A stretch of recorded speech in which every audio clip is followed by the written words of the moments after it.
இந்திய இராணுவத்தில் பணிபுரியும் போது 2 பிள்ளைகளும் ராவி நதியில் தவறி விழுந்து மரித்து விட்டார்கள். பிறகு அவர் மற்றும் அவர் மனைவி பிள்ளைகள் இழந்த துக்கத்தில் என்ன செய்வது என்று தெரியாமல் தவித்துக் கொண்டு இருக்கும்போது இயேசு கிறிஸ்து தரிசனம் கொடுத்து இருவரும் ஆண்டவருக்கென்று ஊழியம் செய்யும்படி அழைக்கப்பட்டார்கள். அவர்கள் செய்து வரும் சத்திய வேத ஆராய்ச்சி ஊழியம் ஆண்டவருடைய கிருபையால் வல்லமையாக நடைபெற்று வருகிறது. அவர்கள் கொடுக்கும் ஆண்டவருடைய வார்த்தையை நாம் கேட்போம்.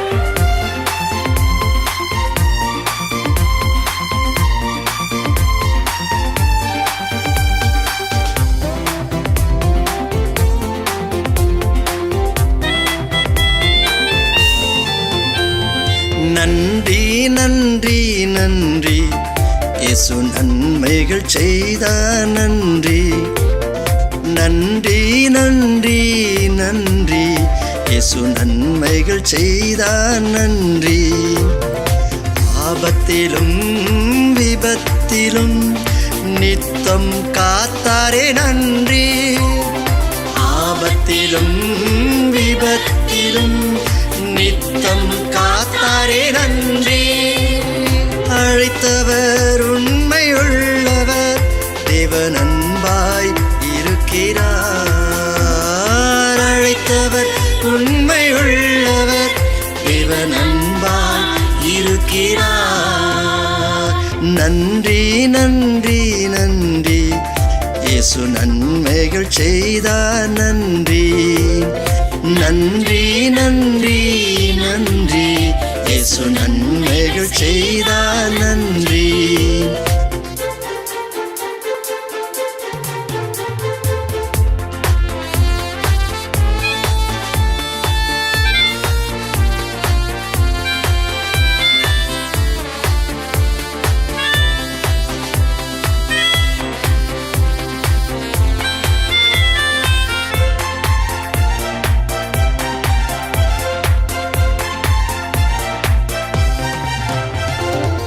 துன்பம் துயரத்தில் துவண்டு கிடந்தேன், இயேசு கண்டென்னை ஆதரித்தார்.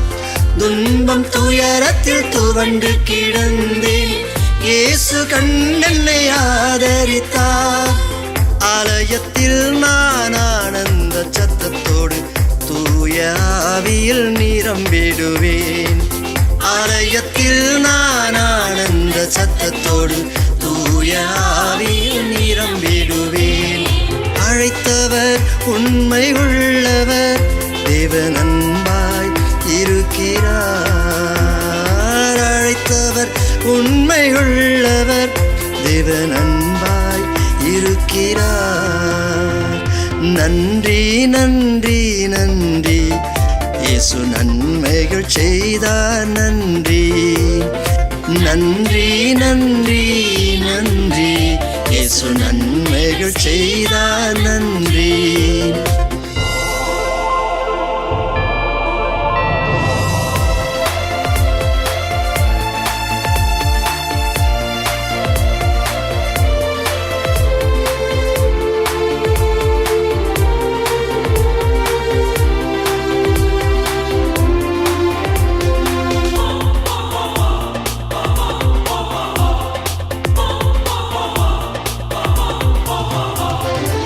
சத்தியத்தை நான் கேட்டதினால் விடுதலை வாழ்வில் அடைந்தேனே.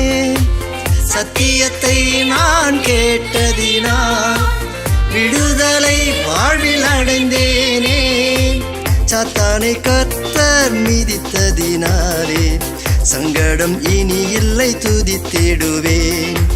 சாத்தானை கர்த்தர் மிதித்ததினாலே சாட்சியாய் நானும் வாழ்ந்திடுவேன். அழைத்தவர் உண்மை உள்ளவர், தேவன் அன்பாய் இருக்கிறார். அழைத்தவர் உண்மை உள்ளவர், தேவன் அன்பாய் இருக்கிறார். நன்றி நன்றி நன்றி இயேசு நன்மைகள் செய்தார். நன்றி நன்றி நன்றி நன்றி இயேசு நன்மைகள் செய்தார் நன்றி. ஆபத்திலும் விபத்திலும் நித்தம் காத்தாரே நன்றி.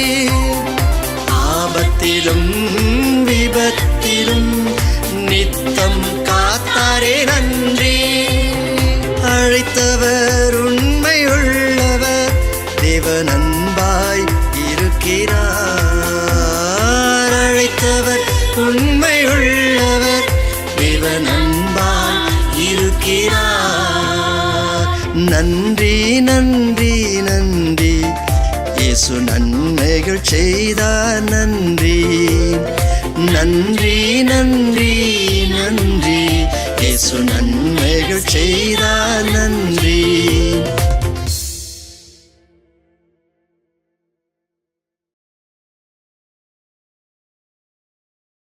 ஆண்டுடைய நாமம் உயர்த்தப்படுவதாக. இந்த நாளிலே நாம் ஆண்டுடைய வார்த்தையை கேட்க வந்திருக்கிறோம். அல்லேலூயா.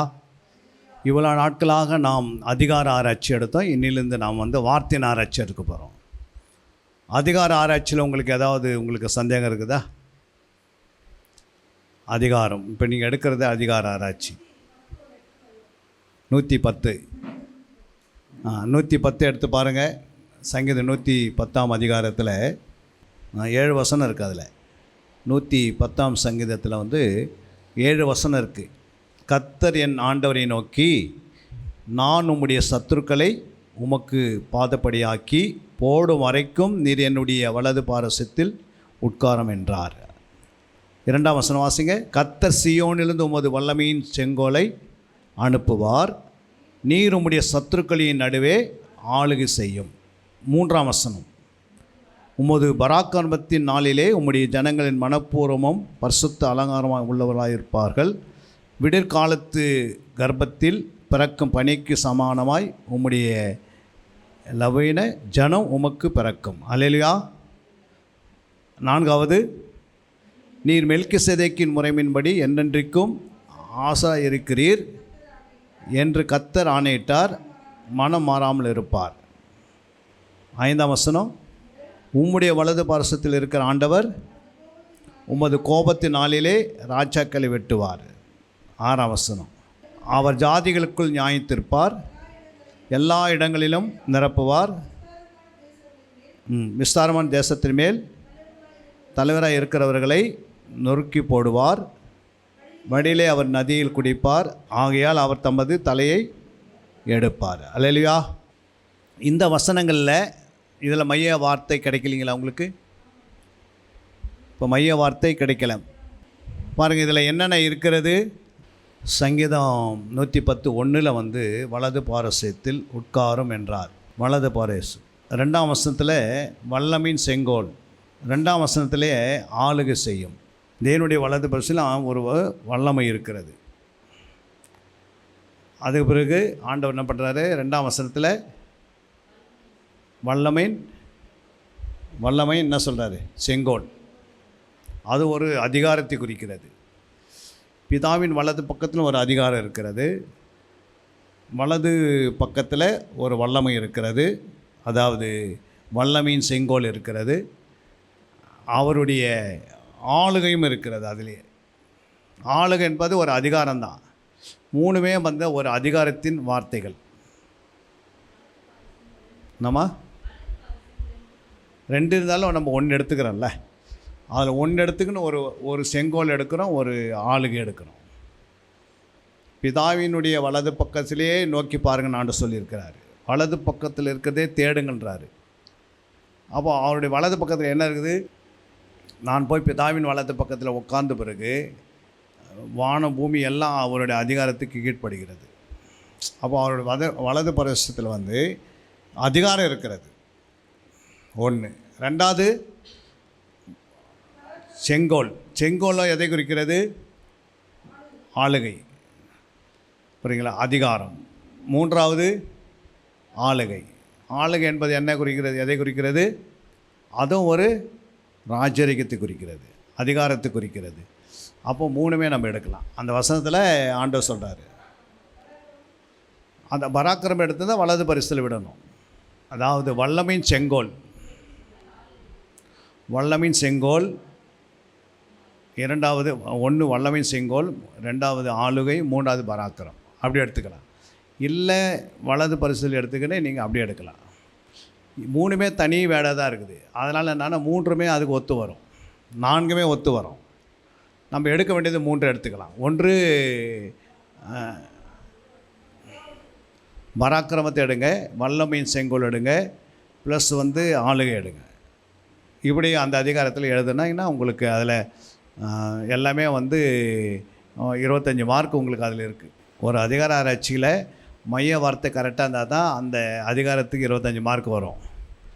அதிகார ஆராய்ச்சியில் மைய வார்த்தை நீங்கள் தப்பாக எழுதுறீங்கன்னா அதில் கேரக்டர் வரவே கூடாது. இதில் அதிகார ஆராய்ச்சியில் இந்த மைய வார்த்தை ஆளை குறிக்கக்கூடாது, இருக்கக்கூடாது, ஆளை வெளிப்படுத்துதாக இருக்கக்கூடாது. ஆள் தத்துவம், ஆண்டவர், கர்த்தர் அப்படிலாம் நம்ம கேரக்டர் ஆராய்ச்சியில் எடுக்கலாம். கேரக்டர்னு சொன்னும் போது ஆள் தத்துவத்தை எடுங்கன்னா அப்போ எடுக்கலாம். இப்போ நம்ம எடுக்கிறதுலாம் என்னது, ஒரு சப்ஜெக்ட் மாதிரி. அந்த சப்ஜெக்டு இயேசுவை மையமாக வைத்து பேச வேண்டியது. இயேசு ஒவ்வொரு அதிகாரத்திலையும் எப்படி வராரு, இரட்சகராக வராரு, மீட்பராக வராரு, விடுதலையாக வராரு, அதுக்கடுத்தது பரிசுத்தமாக வராரு, அன்பாக வெளிப்படுறாரு, நற்குணங்களை வெளிப்படுத்துகிறாரு. ஒவ்வொரு நாளும் ஒரு அதிகாரம் நம்மோடு பேசுது. தினந்தோறும் நீங்கள் ஒரு அதிகாரத்தை எடுத்து அந்த அதிகாரத்தை நீங்கள் தேடி ஆராய்ந்து தியானிக்கும் போது ஆட்டோமேட்டிக்காக நமக்கு அந்த வசனம் நமக்கு என்ன ஆகிடுது, அந்த எடுக்கிற அந்த வார்த்தை சாரம்சம் நமக்கு உள்ளத்தில் நம்ம ஆத்துமாவில் போய் என்ன செய்தால் சேருது. அப்போ ஒவ்வொரு நாளும் ஒரு வார்த்தையை கண்டுபிடிக்கணும். ஒரு அதிகாரத்தை என்ன செய்யணும், தேடி இருக்கணும். அந்த அதிகாரத்தை வாசிக்கிறதுக்கு முன்னாடி அது மேலே கை வச்சு ஜெபம் பண்ணி இருக்கணும். ஏன்னா ஒவ்வொரு அதிகாரமும் கர்த்தரையே வெளிப்படுத்துது.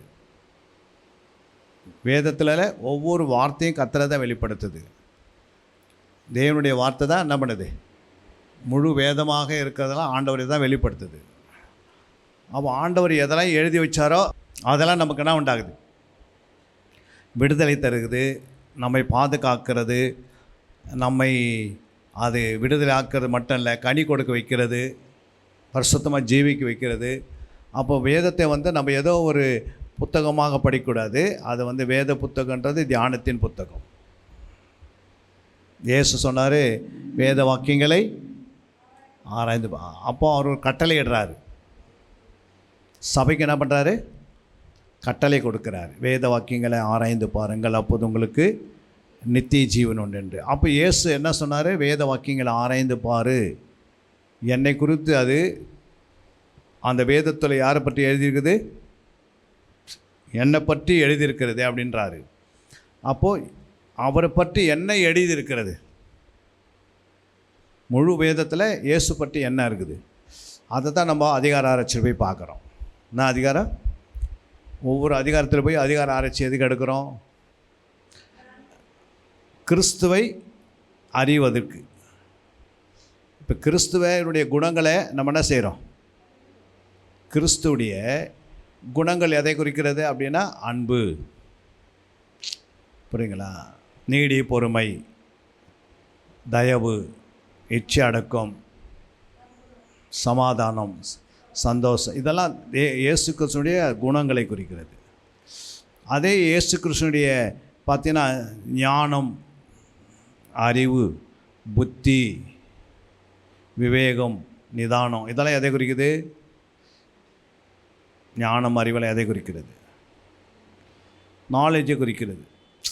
புரியுங்களா, ஒரு பக்கம் வேதம் நாலேஜை கொண்டு வருது, தேவனுடைய அறிவை வெளிப்படுத்தினேக்குது. இன்னொரு பக்கம் தேவனுடைய கனிகளை கொண்டு வருது. கனி தான் குணங்கள் குறிக்கிறது. குணங்கள்லாம் நல்ல குணம், அன்பாக இருக்குது, எதை குறிக்குது, நல்ல குணங்களை குறிக்கிறது. அப்போ அந்த அன்பு சும்மா உருவாகுமா? அப்போ நீங்கள் எடுக்கிறீங்க ஒரு அதிகாரத்தில் அன்புன்று 3 இடத்துல வருது. அதை என்ன பண்ணணும், நீங்கள் எடுத்து எழுதி இல்லை, ஃபஸ்ட்டு எழுதணும், தேடி கண்டுபிடிக்கணும். அதுக்கு பிறகு அன்பை குறித்து என்ன செய்திருக்கணும், அன்பை குறித்து ஒரு முறை அந்த அன்பு எங்கெல்லாம் வருதுன்னு ஆராய்ந்து பார்க்கணும். என்ன செய்யணும், இப்போ எத்தனை பேர் அது மாதிரி பார்க்குறீங்க? ஒரு அதிகாரம் ஆராய்ச்சி எடுத்துகிட்டு எழுதிட்டு போய் அடுத்த அதிகாரத்துக்கு போயிடுறோம். ஆனால் அந்த அதிகாரத்தை என்ன பண்ணுறதில்ல, ஆராய்ந்து பார்க்குறதே இல்லை. அப்போ அன்பு வந்து எங்கெங்கெல்லாம் வந்திருக்குது? அன்பில் என்னென்ன அன்பு இருக்குது? அன்பு வந்து 3 பகுதியாக பிரிக்கலாம்.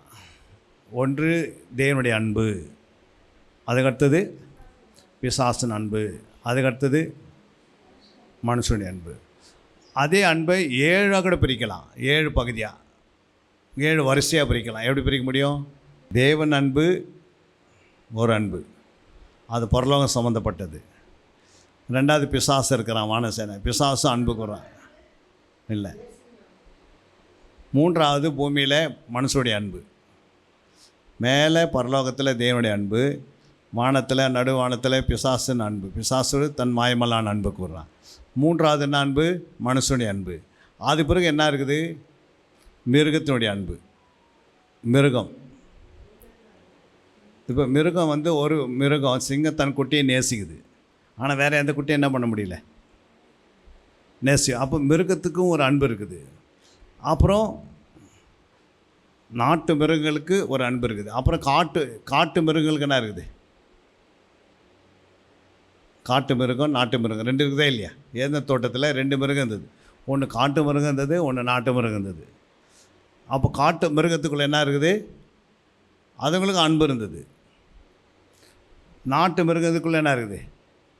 அன்பு இருக்குது. அதுக்கு அடுத்தது எத்தனை ஆயிடுச்சு? 5 ஆயிடுச்சு. வேறு எத்தனை இருக்குது? பறவைகள் அன்பு இருக்குது. பறவைகள் என்ன பண்ணுது? காட்டு பறவைகளுக்குள்ளே என்ன இருக்குது? அன்பு இருக்குது.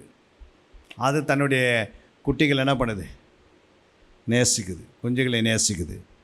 அப்புறம் காட்டு விட்டால் நாட்டு பறவைகளுக்கும் என்ன இருக்குது? அன்பு இருக்குது. அல்லேலூயா. அப்போ ஒவ்வொன்றும் நம்ம பார்க்குறோம். தேவ அன்பு, பிசாசின் அன்பு, மனுஷ அன்பு, காட்டு மிருகங்களுக்குள்ள அன்பு, நாட்டு மிருகங்களுக்குள்ள அன்பு. மீனுகளுக்கெல்லாம் அந்த அன்பை நான் பார்க்க முடியல. மீன் குட்டி போட்டோட அதே மிழுங்குதே.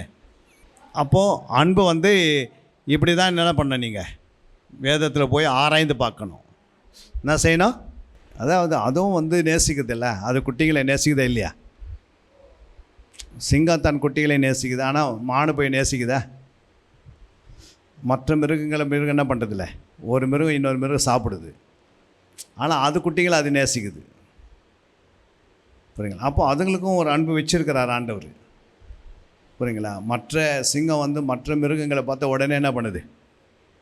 அடிச்சிடுது. ஆளை பார்த்த உடனே என்ன பண்ணிடுது? அது அடிச்சிடுது. புரியுங்களா? ஒரு காலத்தில் ஆண்டவர் என்ன சொன்னார்? ஆதாமுக்கு எல்லாவற்றையும் நீ ஆண்டு கொள்ளனார். பாவம் உள்ளே வந்தனால இப்போ மிருகமே எதிர்க்குது. அப்போது இப்படி ஒரு அன்பனி எடுத்துகிட்டு நீங்கள் பைபிளில் போய் என்ன பண்ணணும்? ஆராய்ச்சி பண்ணி பார்க்கணும். அதுக்கு அடுத்தது நீங்கள் அன்பு வந்து எப்படி பிரிக்கணும்? இப்படி 7 வரிசையாக நம்ம பிரித்தது போல் அதே அன்பு வந்து 30, 60, 100 வேலை செய்யுது. எப்படி? அன்பு என்பது 30%. அன்பு எவ்வளோ? 30%. அப்போ அன்பு என்ன செய்யணும்? அன்பு என்ன பண்ணணும்? வளரணும். அப்போ அன்பு அடுத்த ஸ்டெப் என்ன மாறுது? பூரண அன்போ மிகுந்த அன்போ மாறுது. அடுத்தது பரிபூரண அன்பாக மாறிடுது. அப்போ அந்த 100% வரைக்கும் அன்பு நமக்குள்ளே மனுஷனுக்குள்ளே வளரணும்னா வேதத்தை நம்ம என்ன செய்கிறோம்? ஆராய்ந்து பார்க்குறோம். அன்பு இப்படி ஒரு அன்பு, பூரண அன்பு, பரிபூரண அன்பு, அதுக்கு பேர் என்ன சொல்லுவோம்? இந்த கண்டுபிடிப்பு என்ன சொல்லுவோம்? ஆராய்ந்து பார்க்குறோம். 30, 60, 100 நமக்கு இந்த மாதிரி ஒரு எண்ணங்க எப்படி வந்தது நமக்கு? 30, 60, 100ன்னு இல்லை. அதாவது 30, 60, 100 இது ஒரு வளர்ச்சி குறிக்குதுல்ல. இந்த அறிவு எப்படி வந்துச்சு நம்மன்ற? ஆராயும் போது நமக்கு அந்த அறிவு வளருது. அப்போ வேதம் வந்து என்ன சொல்லுதுன்னா, ஏதோ அன்பாயிரு அப்படின்னு சொல்லிட்டு போல, பூரண அன்பு பயத்தை என்ன செய்யுது? புறம்பே தள்ளுது. அப்போது பூரண அன்புக்கு வான்றது அந்த அறிவு வரணும். 30% அன்போடு நின்றக்கூடாது, அன்பாக இருக்கிற அப்படின்னு சொல்லிட்டு போயிடக்கூடாது. அப்போ அந்த அறிவு வளரும்போது, வேத அறிவு வளரும்போது 60% அந்த பூரண அன்புக்கு அதை இழுத்துன்னு ஓடுது. புரியுங்களா? அது வந்து அடுத்தது அது ஆராயும் போது நமக்கு வருது. அந்த அந்த அறிவு அப்புறம் வருது. இப்போ எத்தனையோ பேருக்கு வந்து அன்புனா அன்பு ஒன்று தெரியும். ஆனால் அந்த அன்பு எப்படி நமக்குள்ளே உருவாகுதுன்னு அது தெரியாது. ஏன் தெரியாதுன்னு அது அறிவு இல்லை. அன்பாக இருக்கணுன்றது ஆண்டோடைய சித்தம். குடும்பம் அன்பாக இருக்கணும், எல்லாருக்குள்ள ஒருவருக்குள்ளே என்ன இருக்கணும், அன்பாக இருக்கணுன்றது தான் ஆண்ட சித்தம். ஆனால் அன்பாக யாருக்க முடியல. அன்பாக இருக்காததுக்கு காரணம் என்ன? அந்த அறிவு, அன்பு, பூரண அன்பு, பரிபூரண அன்பு உருவாக வேண்டுன்றது அந்த அறிவு இல்லாதனால அந்த அன்பு நம்ம வீட்டில் என்ன மாட்டேங்குது, ஒரு லிமிட்டோடு நின்றுடுது. அதாவது அன்பு வந்து அன்பாக இருக்கிறோம், அல்லாத போதும், இதுக்கு மேலே நான் சேர்த்தலை. என்னம்மா இதுக்கு மேலே போனோன்னு எப்போ எண்ணம் வரும்? இப்போ நீங்கள் வந்து ஒரு வேலையில் வேலை செய்து கொண்டு போகும்போது அடுத்த போஸ்ட் கிடைக்கணும் எப்போ என்ன வரும்? அப்போ படிக்கணும், அப்போ அப்போ நிறைய தெரிஞ்சுக்கணும், அப்போ தெரிஞ்சுக்கணும் படிக்கணுன்றலாம் எங்கே போய் தெரிஞ்சுக்கிறது? இல்லை, உலகத்தில் ஏதோ ஒரு புக்கை பார்த்தா தான் வளர முடியும். அதனால் நான் வந்து மேனேஜர் ஆகிடணும், நான் இப்போ வந்து கிளர்க்காக இருக்கிற மேனேஜர் ஆகணும்னா அதனால் நான் வந்து நேராக போய் மேனேஜர் சீட்டில் உட்காந்துட்டு வரனால நான் மேனேஜர் ஆக முடியாது. ஆக முடியுமா? நீங்கள் கிளர்க் சீட்டில் உட்காந்துட்டு கொஞ்ச நேரம் போய் மேனேஜர் சீட்டில் உட்காந்து வந்தால் மேனேஜர் ஆக முடியுமா? முடியாது. அப்போ அந்த சீட்டுக்கு போனோன்னா அப்போ அந்த அறிவு வரணும். மேனேஜருக்கு ஏற்ற ஒரு அறிவு நமக்குள்ளே வளர்த்துனா தான் அந்த டெஸ்ட்டில் போய் அந்த பரீட்சையில் போய் உட்காந்து பாஸ் பண்ணும்போது மேனேஜர் போஸ்ட்டு நம்ம கொடுக்குறான். இல்லைங்க நான் கிளர்க்கிலே இருக்கிறேன், நீ என்னை தூக்கி மேனேஜர் சீட்டில் உட்கார வச்சுடுங்க அப்படின்னு என்ன பண்ண முடியாது. அப்போ அதே போல் தான் ஆண்டவன் சொன்ன, நீ பெற்றுக்கொண்ட அன்பை அது இன்னொரு அன்புக்குள்ளே போகணும். அப்போ இன்னொரு பூரணமான ஒரு அன்புக்குள்ளே போவதுக்கு நாம் என்ன செய்யணும்? வேதத்தை இன்னும் அதிகமாக வாசிக்கணும், இன்னும் அதிகமாக இதை தேடணும், இன்னும் அதிகமாக என்ன பண்ணணும்? ஆராய்ந்து பார்க்கணும். அப்போது இன்னும் என்ற வார்த்தை போடாமல் நம்ம ஒரு லிமிட்லேயே நின்றுட்டோம்னா அந்த அன்பு என்ன செய்யும்? ஒரு வேளை மைனஸ்லேயே கூட போவோம். ஒரு குறிப்பிட்ட நாள் வரும்போது நம்ம அந்த ஆண்டவர் மேலே இருக்கிற வைத்த அன்பு வந்து என்ன செய்யும்? மைனஸில் போகிறதுக்கு வழி இருக்கிறது, இருக்கா இல்லையா? அப்போ அந்த அறிவு, வேத அறிவு நமக்கு வளரணும்னா வேதத்தை ஆராய்ந்து பார்த்துருக்கணும், வேதத்தை ஆராய்ந்து பார்க்கணும். அப்போ ஆராய்ந்து பார்த்து எதை ஆராய்ந்து பார்ப்பீங்க? இல்லை, எதை ஆராய்ந்து பார்ப்பீங்க? ஏற்கனவே நீங்கள் எடுத்த அன்பை அந்த பூரண அன்புக்குள்ளே போகிறதுக்கு தான் இதை ஆராய்ந்து பார்க்குறோம். என்ன செய்கிறோம்? அடுத்த ஸ்டேஜுக்கு போனோம், புரியுங்களா? அப்போது பூரண அன்பு பயத்தை என்ன பண்ணுது? அப்போ அந்த அன்புக்கு போகிற வரைக்கும் அப்போ அந்த அன்பு சும்மா வளருமா? தானவே வளருதுன்னா ப்ராப்ளம் இல்லை. அப்போ கொஞ்சம் கொஞ்சமாக நம்ம பண்ணுறோம், வேதத்தை வாசிக்க ஆரம்பிக்கிறோம், தேட ஆரம்பிக்கிறோம், தியானிக்க ஆரம்பிக்கிறோம். அப்போ அன்பு வளரும் போதே கூட என்ன வளருது? அறிவும் வளருது. ரெண்டுமே வளரும் போது என்ன நடக்குது? இப்போ அன்பு பூரண அன்புக்குள்ளே போகுது, அறிவு பூரண அறிவுக்குள்ளே வரும். அப்படின்னா நடக்கும் கனிகள். அந்த கனி தான் வருதில்ல. இப்போ அன்பு பூரண அன்புக்குள்ளே வருது. இப்போ எப்படி நீங்கள் கிளர்க்காக மேனேஜராக மாறுறீங்கன்னா அப்போ படிச்சுனே இருக்கும்போது மேனேஜரை தூக்கி வைக்கிறாரு. புரியும்? அப்போ அன்பு பூரணக்குள்ளே போகும்போது அதே போல் உங்களுடைய அறிவு பூரணமாகும் போது என்ன நடக்குன்னா ஆண்டவர் உங்களை வச்சு பெரிய பெரிய காரியத்தை செய்ய ஆரம்பிக்கிறார். என்ன செய்கிறாரு? பூரண அன்பு உருவாகலை, பூரண அறிவும் உருவாகலை அப்படின்னு அவங்க ஏதாவது யூஸ் பண்ண முடியுமா ஆண்டவரால்? சொல்லுங்கம்மா. பூரண அன்பு பயத்தை என்ன பண்ணிடுது? அப்போ அப்படியே பட்டு வச்சுங்க தான் ஊழியத்தை செய்ய முடியும் ஆண்டவருக்கு. ஏன்னா அவங்களுக்குள்ள பூரண அன்பு இருக்கிறனால போய் நிறைய ஊழியம் ஆத்மாதையும் செய்வாங்க. எதை குறித்து பயப்பட மாட்டாங்க. யாருக்காவது போய் இயேசு பற்றி சொல்லலாமா சொல்லக்கூடாதா? சொன்னால் அடிச்சிடுவானா இல்லை திட்டிடுவானா இல்லை ஒரு வேளை துரத்திடுவானா, இல்லை ஏதாவது நடக்குமா அப்படின்லாம் என்ன பண்ண மாட்டாங்க. புரியுங்களா? தேவனுடைய பிள்ளைகள் வந்து ஆவியில் வளராதனால தான் சபை என்ன பண்ணுறது, சபை வளருதில்லை. ஒன்லி குவான்டிட்டி வளருது, குவாலிட்டி வளர மாட்டேங்குது சபையில். குவான்டிட்டி நிறையா 2000 பேர் இருக்கிறாங்க, 1000 பேர் இருக்கிறாங்க, ஆனால் அதுக்குள்ளே பூரண அன்பு இருக்குதா, பூரண அறிவு இருக்குதான்னு பார்த்தா இல்லை. அதனால் அவங்க போய் சபையில் உட்காந்துட்டு வராங்க தவிர அவங்கள வச்சு ஆண்டவர் என்ன பண்ண முடியல, யாரையுமே அவர் வேலையை செய்ய முடியல. இல்லை, கர்த்தர் தன்னுடைய வேலையை செய்யணும் என்ன பண்ணோம். இப்போ நீங்கள் கடையில் ஒருத்தர் வந்து ஒரு 20 வயசு, அவர் வந்து எஸ்எல்சி முடிச்சிருக்கிறாரு, இல்லை டிகிரி முடிச்சிருக்கிறாரு, அவர் ஒரு வேலைக்கு போகிறாரு. மேனேஜர் சொல்கிறாரு, இதை டைப் பண்ணி எடுத்துன்னு வாங்கம்மான்னு. புரியுங்களா? அப்படின்னா என்னன்னு அந்த விசுவாசி கேட்குறாங்க மேனேஜர்கிட்ட, டைப்னா என்ன அப்படின்னு கேட்டால் என்ன நடக்கும்? நீ என்ன பண்ணு, உன் பெட்டி எடுத்துட்டு வீட்டுக்கு போயிடுன்னுவார். அப்போ சொல்லுங்க, அப்படின்னா என்னன்னு இவன் திருப்பி அவங்களே கேட்குறாங்க, பெட்டி எடுத்துகிட்டு வீட்டுக்கு போகணே அப்படின்னா என்ன? அப்போது ஆண்டவர் வந்து சில வேலையை ஆண்டவர் தன்னுடைய பிள்ளைகளுக்கு கொடுக்கும்போது அன்பு என்னன்னு நீ தெரியலனா, அப்போ அந்த கனி இல்லை அப்படின்னா அவங்கள வச்சு ஊழியத்தை என்ன பண்ண முடியாது, செய்யவே முடியாது. பூரண அன்பு போகும்போது இன்னும் ஆண்டவர் என்ன பண்ணுவார், தன் அபிஷேகத்தை ஊற்றுவார். இன்னும் கொஞ்சம் அபிஷேகத்தை ஊற்றி அவங்கள எடுத்து பயன்படுத்துவார்.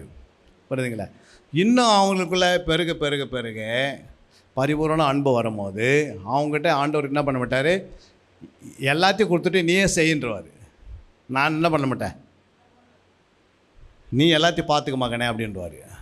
புரியுதுங்களா? ஏன் அப்படின்னா கனி நீ மிகுதியாக கொடுக்கும்போது பறவைகள் தானாக மரத்தில் என்ன பண்ணோம், ஒரு மரம் மிகுதியான கனி கொடுக்கும்போது 100 மடங்கு அந்த மரத்தில் புரியுதுங்களா ஏகப்பட்ட ஆப்பிள் தொங்கின்னு இருக்குது, இல்லை மாம்பழம் தொங்கின்னு இருக்குது, மாமரம் மரத்தில் எல்லாமே மிகுந்த வாசனை கொடுக்குது.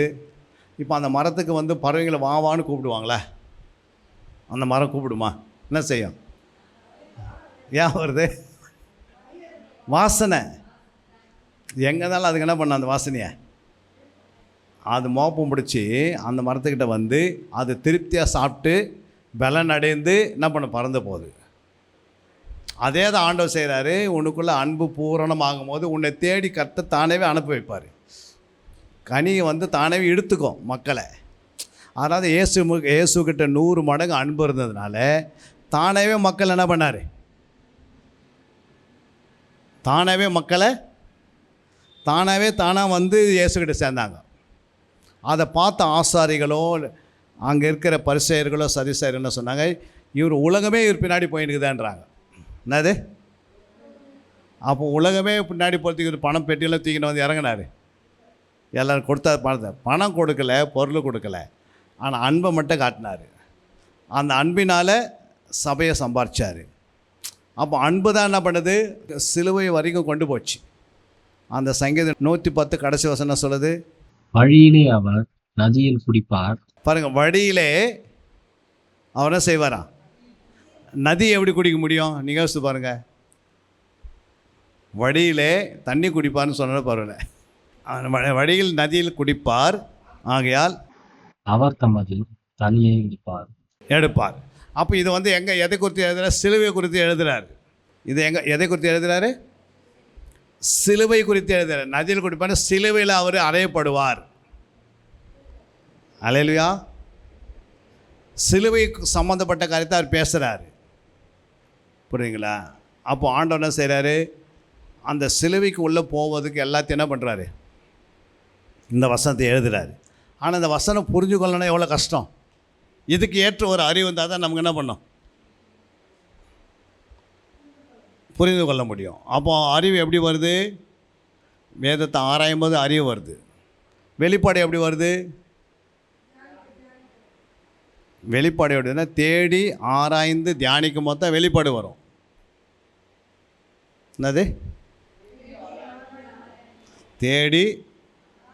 அப்போ பிதாவின் கட்டளை வந்து தேடணும், குமாரனுடைய கட்டளை ஆராயணும், ஆவியனுடைய கட்டளை தியானிக்கணும். அப்போது வெளிப்பாடு தானாக உடையந்துருது. புரியுங்களா? வெளிப்பாடு வந்திருக்கு என்ன வரும்? வெளிப்பாடு கொடுத்த பிறகு என்ன கிடைக்கும்? அடுத்தது உங்களுக்கு வெளிப்பாடு வந்திருக்கு என்ன வரும்? தரிசனங்கள் வரும். என்ன வரும்? தரிசனம். அப்போது ஒன்றுக்கு பின்னாடி ஒன்று என்ன இருக்குது? ஒன்றுக்கு பின்னாடி ஒன்று இருக்குது.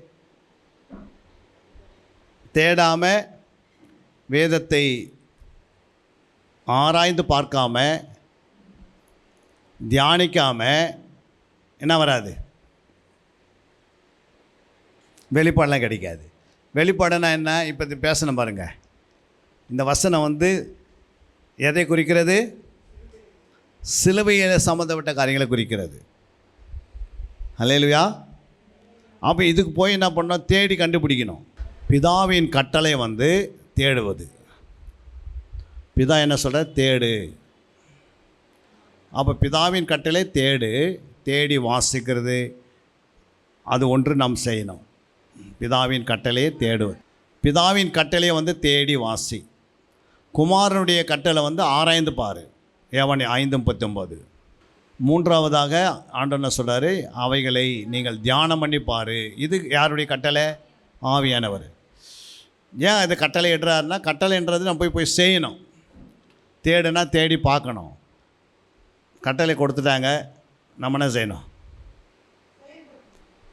அதை நம்ம முடியுதோ இல்லையோ ட்ரை பண்ணி பார்க்கணும். அப்போ தேடி தான் வாசித்து பாருங்கள், ஆராய்ந்து வாசித்து பாருங்கள், தியானித்து வாசித்து பாருங்கள். வெளிப்பாடு தானே என்ன பண்ணோம்? வெளிப்பாடு தானாகவே வரும். புரியுங்களா? வெளிப்பாடுனா என்ன? இல்லை, வெளிப்பாடுன்னா எப்படி கண்டுபிடிக்குது? இப்போ பிதாவினுடைய கட்டளை தான் தேடுதல். தேடுதல் வந்து பிதாவின் கட்டளை அப்படின்னு நம்ம சொல்கிற மாதிரி இதுக்கு பேர் தான் வெளிப்பாடு.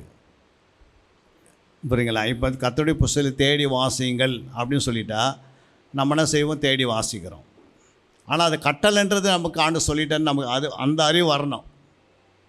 கட்டளை கொடுத்துட்டாரு. அப்போ வேதத்தில் பார்த்தீங்கன்னா கட்டளையும் கற்பனைகளையும் நிரம்பி இருக்கிறது.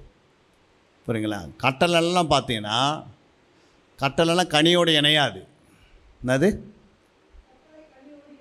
கனியோடு இணையாது. கட்டளைலாம் வந்து நாலேஜோடு இணையும்.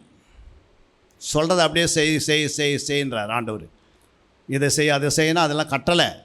போய் புறப்பட்டு போய் சகல ஜாதிகளையும் சீசராக்கு. அது எது குறிக்குது? கட்டளை. புரியுங்களா? அப்போ சீசர் அந்த கட்டளையே நம்ம சீசர் ஆக்கிறதுக்காக கற்றுக் கொடுக்கணும். சீசர்களை என்ன பண்ணோம்? சீசர்களை உருவாக்குவதற்கு அவர்களுக்கு கற்றுக் கொடுக்கணும். அவர்களுக்கு இயேசுவை பின்பற்ற வைக்கணும். மூன்றாவது அனுப்பப்பட வைக்கணும். இது 3 வேலையை சேர்த்தா சீசர்கள். புரியுங்களா? ஆனால் அந்த சீசன் புறப்பட்டு போய் ஒரு ஊரில் ஒரு தாவடியில் அடிக்கிறான். சுவிசேஷம் அறிவிக்காதே அப்படின்னு சொல்லும்போது ஒரு தாவடியில் அடிக்கும் போது அவன் மறு கண்ணத்தை காட்டினா அதுக்கு பேர் என்னது? ஒரு கண்ணத்தை காட்டினா அடித்தார். இப்போ மறு கண்ணத்தை காட்டினா அதுக்கு பேர் என்ன? அதுதான் அன்பு. இப்போ கற்பனை வேலை செய்ய ஆரம்பிச்சு. கட்டளையே ஒருத்தர் கை கொள்ள, சீசனை நீ கற்றுக்கொள்ளனா அடி வாங்க முடியுமா? அப்போது ஃபஸ்ட்டு கட்டளை கை கொள்கிறோம். புரியுங்களா? இரண்டாவது கற்பனைகளையும் என்ன பண்ணுறோம்? கற்பனைகளை கை கொள்கிறோம். அப்போ கற்பனை எப்போ கை கொள்கிறோம்? ஃபஸ்ட்டு கட்டளையின்படி நம்ம என்ன செய்கிறோம்? அப்பா அம்மாவுக்கு வந்து கீழ்ப்படி. அது என்ன? அது கட்டளை. புரியுங்களா? இப்போ அம்மா அப்பா சொல்கிறாங்க கீழ்ப்படிகளை. அப்போ அம்மா அப்பா என்ன செய்திருக்கணும்? அந்த கட்டளையை அவங்களுக்கு என்ன பண்ணியிருக்கணும்? சொல்லித்தரணும். கீழ்ப்படிதுன்னா என்ன? அப்போது ஆண்டவரும் அப்படி தான் என்ன செய்கிறாரு? கீழ்ப்படிதுன்று ஃபஸ்ட்டு அவருக்கு கீழ்ப்படிது கற்றுத்தராரு. நான் பிதாவுக்கு என்ன பண்ணேன்? மரணம் பரிந்த வரைக்கும் கீழ்ப்படிஞ்சார். அப்போ மரணம் பரிந்து எப்படி கீழ்ப்படியுது அப்படின்னா, கணவனுக்கு நம்ம மரணம் பரிந்த கணவனுக்கு கீழ்ப்படியணும். எப்படி கீழ்ப்படியுது? ஃபஸ்ட்டு கணவன் அதுக்கு ட்ரைனிங் கொடுத்துருக்கணும். அவங்க கொஞ்சம் அதில் பாடத்தை கற்று வந்தால் தானே முடியும். ஏசு கற்றுக் கொடுத்து தானே மனவாட்டிக்கு சொல்கிறாரு. மனவாட்டிகள் எப்படி கீழ்ப்படினா, மரணம் பரிந்து எப்படி கீழ்ப்படினா, கீழ்ப்படியெல்லாம் அவர் என்ன பண்ணுற எழுதி வைக்கிறாரு. அதை நான் படித்து அவர் ப்ராக்டிக்கலாக செய்து அந்த வேலையை முடிச்சிட்டு பிறகு நம்ம அதே போல் கீழ்ப்படுகிறோம். இப்போ அந்த வசனம் வந்து நம்ம தேடாமல் ஆராய்ந்து பார்க்காம தியானிக்காத நம்முடைய வாழ்க்கையில் மாற்றங்கள்லாம் வராது. சும்மா நீங்கள் ஒரு வசனத்தை வாசிக்கிறதுனாலையோ இல்லை ஒரு மெசேஜ் கேட்குறதுனால உடனே அதுக்கு என்ன பண்ண முடியாது, கீழ்ப்படிந்து நடக்க முடியுமா? பசியாக இருக்கிறீங்க, நடக்கவும் முடியல, சாப்பாடு இருக்குது, கொடுக்குறவங்க என்ன சொல்கிறாங்கன்னா ஒன்று மோந்து மட்டும் பார்த்துருங்க, ஆனால் என்ன பண்ணாதீங்க, சாப்பிடாதீங்க. அப்போ உடம்பு எழுந்து நடக்க முடியுமா? அப்போ செய்தது போட்டு சாப்பிட்டு கொடுக்க வச்சு தான் என்ன பண்ண முடியும், ஸ்ட்ரென்த்து வந்தது தான் நடக்க முடியும். புரியுதுங்களா? அது மாதிரி வேதத்தை நீங்கள் தேடாமல் தியானிக்காமல் ஆராயாமல் அவருடைய அந்த வார்த்தையில் இருக்கிற ஜீவன், அந்த வார்த்தைக்குள்ள இருக்கிற ஜீவ ஆவி, அந்த வார்த்தைக்குள்ள இருக்கிற ஜீவ ரத்தம், ஜீவ ஆவி, ஜீவ ரத்தம், ஜீவ தண்ணீர், இது போய் நம்முடைய ஆவி ஆத்மா ரத்தத்தில் கலந்த பிறகு தான் நம்ம சுபாவம் மாறி அவரை போல வாழறோம். ஆதாமுக்குள்ளே என்னென்ன ரத்தம் இருந்தது? ஜீவ ரத்தம் இருந்தது, ஜீவ ஆவி இருந்தது, ஜீவ தண்ணீர் இருந்தது. பாவம் செய்த பிறகு அவனுக்குள்ளே என்னென்ன ரத்தம் இருந்தது? பாவம் ரத்தத்தில் அவனுடைய சரீரத்தில் கலந்த பிறகு இப்போ ஜீவ ரத்தம், ஜீவ தண்ணீர், ஜீவ ஆவி எங்கே போயிடுச்சு? அந்த ஜீவன் ஃபுல்லாக கட் ஆயிடுச்சு. இப்போ வெறும் பாவ ரத்தமாக மாறிடுச்சு. பாவ ஆவியாக, பாவ ரத்தமாக, பாவ சரீரமாக மாறி தோட்டத்துட்டான் வெளியே வந்துட்டான். மறுபடியும் ஆண்டவர் நமக்குள்ளே இந்த ஜீவ ஆவியே, ஏற்கனவே நமக்குள்ளே ஆவி இருக்குது, இந்த ஆவியனா ஆவியை மாற்றணும், ஜீவ ஆவியை மாற்றணும். ஏன்னா வசனம் ஜீவனாக இருக்குது, அந்த வசனம் ஜீவ ஆவியாக இருக்குதுன்னா நம்முடைய ஆவி ஆத்மா சரீரத்தில் அவனோட வசனம் ரத்தத்தில் கலக்கும் போது, ஆவியில் கலக்கும் போது, ஆத்மாவில் கலக்கும் போது நமக்குள்ளே ஜீவ ஆத்மாவாக, ஜீவ ஆவியாக, ஜீவ சரீரமாக மாறுது. அதுக்கு பிறகு நம்ம என்ன பண்ணுறோம்? அப்போ இது எப்படி டர்னிங் ஆகுதுன்னா, இது ஆட்டோமேட்டிக்காக நம்ம தேடும் போது, தியானிக்கும் போது, தேடி ஆராய்ந்து தியானிக்கும் போது இன்னொன்றுக்குள்ளே இது உருவாகினே வரும். உன் கண்ணுக்கே தெரியாது இது உருவாகிறது. புரியுங்களா? இப்போ நீங்கள் உட்காந்துக்கிற இந்த சேர், நீங்கள் உட்காந்துக்கிற இந்த பிளாஸ்டிக் சேரு, இது ஆரம்பத்தில் என்னவாக இருந்தது? இல்லை, ஒரு மரத்தில் பாலாக இருந்தது. என்ன இருந்தது? ஒரு மரத்தில் என்ன இருந்தது? பாலாக இருந்தது. அந்த மரத்தில் பால் உருவாகிறதுக்கு முன்னாடி அது என்ன இருந்ததுன்னா, அது ஒரு விதையாக இருந்தது. அந்த விதை பூமியில் போடுவதற்கு முன்பாக அந்த விதை எங்கே இருந்ததுன்னு கேட்டால் என்ன சொல்லுவோம்? அது ஆண்டோடைய வாயில் வார்த்தையாக இருந்தது. என்ன இருந்தது? அந்த வார்த்தை ஒரு மரமாக உருவாக்குது. டைரெக்டாகவே மரமாக உருவாக்கி அது பிறகு அதில் ஒரு பாலை உற்பத்தி பண்ணி மனுஷனுக்கு அறிவு கொடுத்து சேரை உருவாக்குறாரு ஆண்டவர். அப்போ யாருக்கு அறிவு உண்டாக்கி தந்தார் அப்படின்னா, அவங்க பிள்ளைங்களுக்கு முதல்ல உண்டாக்கி தந்தார். இந்த உலகத்தில் யாருக்குமே என்ன இல்லை, அறிவு இல்லாத ஜனங்களாக இருந்தாங்க. ஆனால் ஃபஸ்ட்டு அவங்க பிள்ளைங்களுக்கு என்ன கொடுத்தாரு? ஆண்டவர் அறிவை கொடுத்தாரு. அது யார் யார் கொடுத்தாரு? யூதர்களுக்கு அறிவு கொடுத்தாரு. அப்போ அவர் என்ன சொல்கிறார்? மனம் திரும்ப நீ சொல்லுகிற. ஆனால் இது எல்லாம் யார் உருவாக்குனது? பேசிக்கில் பாருங்கன்னா, இந்த எல்லாமே உண்டாக்குனது யார்? கிறிஸ்துவுடைய பிள்ளைங்க தான் உருவாக்குச்சு. வேறு யாருமே இந்த உலகத்தில் என்ன பண்ணல.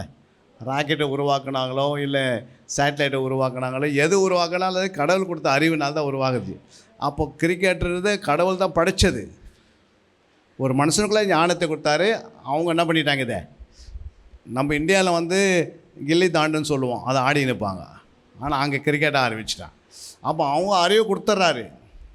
எல்லாத்தையும் உண்டாக்குறவருக்கு யார்? கிறிஸ்தவம். ஆனால் கிரிக்கெட் என்ன பண்ணோம்? ஒரு மனுஷனுடைய ஆண்டர் கொடுக்க வேண்டிய நேரத்தை கூட என்ன பண்ணிங்க? சில நேரத்தில் கர்த்தர் கொடுக்குற நேரத்தை இழுத்துக்கும். அதனால் அதில் நம்ம என்ன பண்ணணும்? எச்சரிக்கையாக இருக்கணும். பார்க்கக்கூடாதுன்னு இல்லை, ஆனால் அது உனக்கு என்ன பண்ணக்கூடாது? உன் நேரத்தை எடுத்துன்னு போயிடக்கூடாது. எல்லா நேரத்தையும் ஆண்டர் கொடுக்குற நேரத்தில் அது எடுத்துன்னு போயிடக்கூடாது. அதில் கவனமாக இருக்கணும். அப்போ வேதத்தை நம்ம அடிப்படை இந்த சத்தியங்களை நம்ம அறியாத வரைக்கும் கண்ணுக்கு எதெல்லாம் தெரியுதோ அதே என்ன பண்ணிவிடுவோம்? அவங்கள உயர்த்திடுவோம். புரியுங்களா? ஆனால் சத்தியத்தை நீங்கள் அறியணுன்னா, சத்தியம் நம்ம விடுதலை ஆக்கணும்னா, சத்தியத்துக்கு முன்னாடி சத்தியம் என்னவாக இருந்தது? முழு வேதத்தில் நீ கூட்டி பாருங்கள், எழுத்துக்கள் சத்தியம். தானியேல் 10:21. சத்திய எழுத்திலே கண்டிருக்கிறதை நான் உனக்கு தெரிவிப்பேன். உங்கள் அதிபதியாகிய மிகாவேலை தவிர என்னோட கூட அவர்களுக்கு விரோதமாய் பலங்கொள்கிற வேறொருவரும் இல்லை. அப்போது எழுத்துக்கள் என்னவா இருக்குது? பைபிளில் ஒரு எழுத்து என்னவா இருக்குது? சத்தியமாக இருக்குது. புரியுங்களா? அப்போ எழுத்து, ஒரு எழுத்து கூட வேதத்தில் என்ன இருக்குது? சத்தியம். அப்போ அந்த எழுத்து எவ்வளோ முக்கியப்படுத்துகிறார் ஆண்டவர். அடுத்தது எழுத்துக்கு அடுத்து என்ன சொல்லுவோம்? எழுத்துக்கு அடுத்து நம்ம சொல்லுவோம் வார்த்தை. 2 அல்லது 3 எழுத்துக்கள் எங்கே ஜோடிக்கப்படுகிறதோ அது ஒரு வார்த்தை. இப்போ வார்த்தை என்னவா இருக்கணும்? 2 சாமுவேல் 7:28. இப்போதும் கர்த்தராகிய ஆண்டவரே, நீரே தேவன், உம்முடைய வார்த்தைகள் சத்தியம். தேவரீர் உமது அடியானுக்கு இந்த நல்ல விசேஷங்களை வாக்குத்தத்தம் பண்ணினீர். அப்போது ஆண்டவர் சொல்கிறார், வார்த்தைகள் என்னவா? சத்தியம். இப்போ எழுத்து சத்தியம்னு அர்த்தம். அடுத்தது வார்த்தை சத்தியம். அடுத்தது என்ன இருக்குது? வார்த்தைக்கு அடுத்தது என்ன? வசனம். யோவான் 17:17. உம்முடைய சத்தியத்தினாலே அவர்களை பரிசுத்தமாக்கும், உம்முடைய வசனமே சத்தியம். அப்போது வசனம் என்ன இருக்குது? சத்தியமாக இருக்கிறது. அதுக்கு அடுத்தது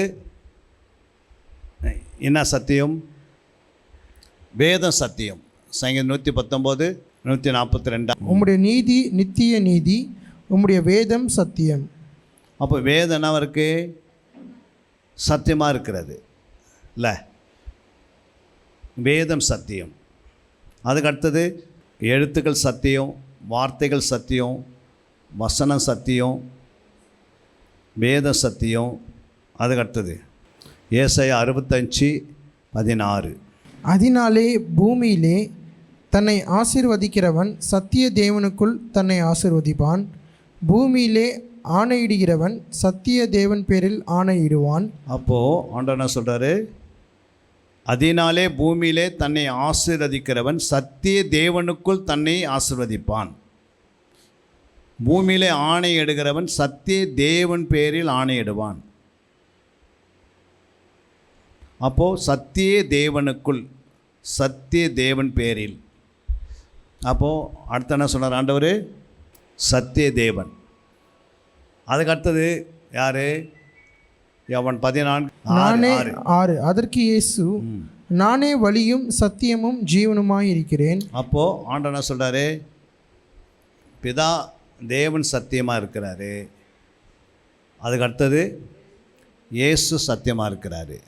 அதுக்கு பிறகு ஆண்டவர் சொல்கிறாரு 16:13 யோவான், சத்திய ஆவியாகி அவர் வரும்போது சகல சத்தியத்துக்குள்ளும் உங்களை நடத்துவார். அவர் தம்முடைய சுயமாய் பேசாமல் தாம் கேள்விப்பட்டவைகள் யாவையும் சொல்லி வரப்போகிற காரியங்களை உங்களுக்கு அறிவிப்பார். அப்போ இங்கே என்ன சொல்கிறாரு? இங்கே சத்திய.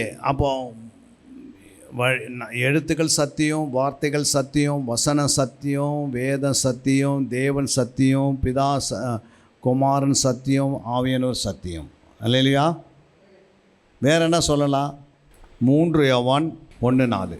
என் பிள்ளைகள் சத்தியத்திலே நடக்கிறார்கள் என்று நான் கேள்விப்படுகிற சந்தோஷத்திலும் அதிகமான சந்தோஷம் எனக்கு இல்லை. அப்போது என்ன செய்யணும்? பிள்ளைகள் எப்படி இருக்கணும்? பிள்ளைகள்லாம் சத்தியத்தில் நடக்கணும். பிள்ளைகள்லாம் யார்? நம்ம எல்லாமே பிள்ளைங்க தான். அப்போ நம்ம எல்லாருமே சத்தியத்திலே நடக்கணும். அதே அதிகாரத்தில் 8ஆம் வசனம், ஆகையால் நாம் சத்தியத்திற்கு உடன் வேலையாட்களாய் இருக்கும்படி அப்படிப்பட்டவர்களை சேர்த்து கொள்ள கடனாளிகளாய் இருக்கிறோம். அப்போ நம்மளை என்ன செய்கிற ஆண்டவரே? சத்தியத்திற்கு உடன் வேலையாட்களாக இருக்கணும். உடன் வேலையால் என்ன? இப்போ நான் செய்கிற ஊழியத்தில் நீங்களே இறங்கி என்ன பண்ணணும்? உங்களால் தெரிஞ்சவங்களாம் 2 பேர் 3 பேர் கூப்பிட்டு வந்து நீங்கள் அங்கே ஒரு கிளாஸ் ஆரம்பித்து வீட்லேயே ஒரு குடும்பத்தில் என்ன பண்ணோம்? நீங்கள் சத்தியத்துக்கு உடன் வேலையாட்கா இருந்து நீங்கள் வீடுகளே நீங்கள் ஒரு 4 பேர் தெரிஞ்சதை சொல்லி அவங்களுக்கு தரணும். அப்போ நீங்கள் சத்தியத்தில் நடக்க முடியும். ஆனால் நம்ம கேட்டுட்டு போயிட்டு அதோட அடுத்த மாதம் வந்து உட்காரோம். இந்த சத்தியத்தை கற்றுக் கொடுக்கணும். வேறு எது சொல்லி தந்தாலும் கேட்பாங்க. ஆனால் என்ன பண்ண முடியாது, செய்தி எவ்வளோ கேட்டாலும் என்ன பண்ண முடியாது. உங்கள் ஆத்மாவுக்குள்ளே போய் ரத்தத்தில் கலக்காத வரைக்கும், இருதயத்தில் போய் ரத்தத்தில் கலக்காத வரைக்கும் நம்ம மாற்றங்கள் வராது. அதனால தான் மரியாள் வந்து இயேசுவின் பாதத்தில் உட்காந்தாங்க. இயேசு ஆசாரின் பாதத்தில் உட்காராரு. கமாலியின் பவுல் பாதத்தில், பவுல் வந்து கமாலியின் பாதத்தில் உட்காராரு. உட்காராமல் கற்றுக்கொள்ள முடியாது. நான் உட்காந்து எவ்வளோ மெசேஜ் கொடுத்தாலும் நீங்கள் மெசேஜ் கேட்கலாம். ஆனால் நீங்கள் உட்காந்து தேடி நீங்களே சமைச்சு நீங்களே சாப்பிட்றீங்க பாரு, அதில் இருக்கிற டேஸ்ட்டுக்கும் நான் சொல்லி தந்த மெசேஜில் இருக்கிற டேஸ்ட்டும் வித்தியாசம். மெசேஜ் வந்து கேட்க தான் முடியும், என்ன பண்ண முடியும், கை கல்ல. எவ்வளோ பேர் மெசேஜ் கேட்டு கை கொள்கிறாங்க. இது வரைக்கும் நான் செய்தி சர்ச்சில் கொடுத்த மெசேஜ் நீங்கள் கேட்டிங்களே, இது வரைக்கும் கேட்ட மெசேஜ் இது வரைக்கும் உங்கள் கீழே ஒரு 100 பேர் உருவாக்கிட்டுக்கலாம். அவ்வளோ மெசேஜ் கேட்டிருக்கிறோம். ஒவ்வொரு வருஷமும் எவ்வளோ மெசேஜ், எத்தனை சண்டே, எத்தனை உபவாசம், எத்தனை அவுட் மீட்டிங், எத்தனை என்னென்னோ வருது. ஆனால் எதையுமே நம்ம கண்ணை என்ன பண்ணல, மனக்கண்ணை திறக்கலையே. முழு சபை வேலை செய்யணுமே, ஏன் செய்யலை? இப்போ எப்படி 2 நாளைக்கு முன்னாடி நீங்கன்னா காலையில் பிரேக்ஃபாஸ்ட் சாப்பிட்டுன்னு கேட்டால் என்ன பண்ண முடியாது, ரொம்ப நேரம் யோசிக்கணும். போன வாரம் வெள்ளிக்கிழமை என்ன சாப்பிட்டீங்க, என்ன பண்ண முடியாது. ஆனால் நீங்கள் உட்காந்து 10 வருஷத்துக்கு முன்னாடி சங்கீதம் 1ஆம் அதிகாரத்தை ஃபுல்லாக தியானம் பண்ணி தேடி ஆராய்ந்து பார்த்தா அதில் என்ன மையம் வருதுன்னு கேட்டால் என்ன பண்ண முடியும்? நடுராத்திரி எழுப்பி கேட்டால் என்ன சொல்லுவீங்க? சொல்லுவீங்களே, சொல்ல மாட்டீங்களே. அது மாதிரி எல்லாத்தையும் தியானம் பண்ணினா எல்லா வசனங்கள் இயேசு பார்த்து நமக்குள்ளே என்ன பண்ணுது, ரத்தத்தில் கலந்துருது. தேடி ஆராய்ந்து தியானிக்கும் போது தான் அது வேலை செய்ய ஆரம்பிக்கும். ஏன்னா இந்த புத்தகம் வந்து ஏதோ நம்ம படிச்சுட்டு போகிற புத்தகம் இல்லை, இது தியானிக்கிற புத்தகம், இது ஆராய்ந்து பார்க்குற புத்தகம். ஒரு மனுஷனுக்குள்ள ஆராய ஆராய ஆராய தேவனுடைய அறிவு என்ன பண்ணுது, அறிவு பூரண அறிவாக மாறி பூரண அறிவு பகுத்தறிவாக மாறுது. அப்போ இந்த வேதத்தை ஆராயாத வரைக்கும் அவங்களுடைய வாழ்க்கையில் மாற்றங்கள் வராது. அவங்களும் ட்ரை பண்ணி பார்ப்பாங்க. எவ்வளோ ஓடி போய் ஓடி நன்மை செய்கிறேன், ஆனால் என்னுடைய வாழ்க்கையில் என்ன பண்ண முடியுது, ஒரு சின்ன கோபம் கூட என்ன பண்ணல, மாற மாட்டேன் அப்படின்னு வேதனைப்பட்டவங்க எத்தனை பேர் இருக்கிறாங்க.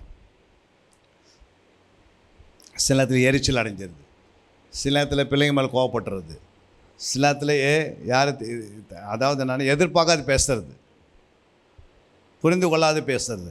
அதுக்கு என்ன காரணம், அந்த தேவனுடைய அறிவு அவங்களுக்குள்ள என்ன பண்ணல, வளரல. ஏன் அப்படின்னா அவங்க வேதத்தை எடுத்து உட்காரல. புரியுங்களா? இது உட்காந்து கற்றுக்கொள்கிற புத்தகம், இது உருவாக்குற புத்தகம், இது வந்து பரலோகத்தினுடைய சாயலை உருவாக்குற புத்தகம். இங்கே உட்காந்திங்கன்னு சேட்டலைட்டுக்கு போகிறாங்க, பார்த்துக்கிறீங்களா? ஒரு குறிப்பிட்ட சேட்டலைட் விண்வெளிக்கு போகிறவங்களாம் அதுக்கேற்ற ட்ரெஸ்ஸு அதுக்கேற்றதெல்லாம் போட்டால் தான் என்ன பண்ண முடியும், அங்கே போய் அங்கே இருக்க முடியும். ஆனால் இங்கே ஒன்றுமே இல்லை. இங்கே இந்த வசனத்தை தேடி தியானித்தா இருந்தால் அதுக்கு மேலே எத்தனோ கிலோமீட்டர் மேலே போக முடியும்.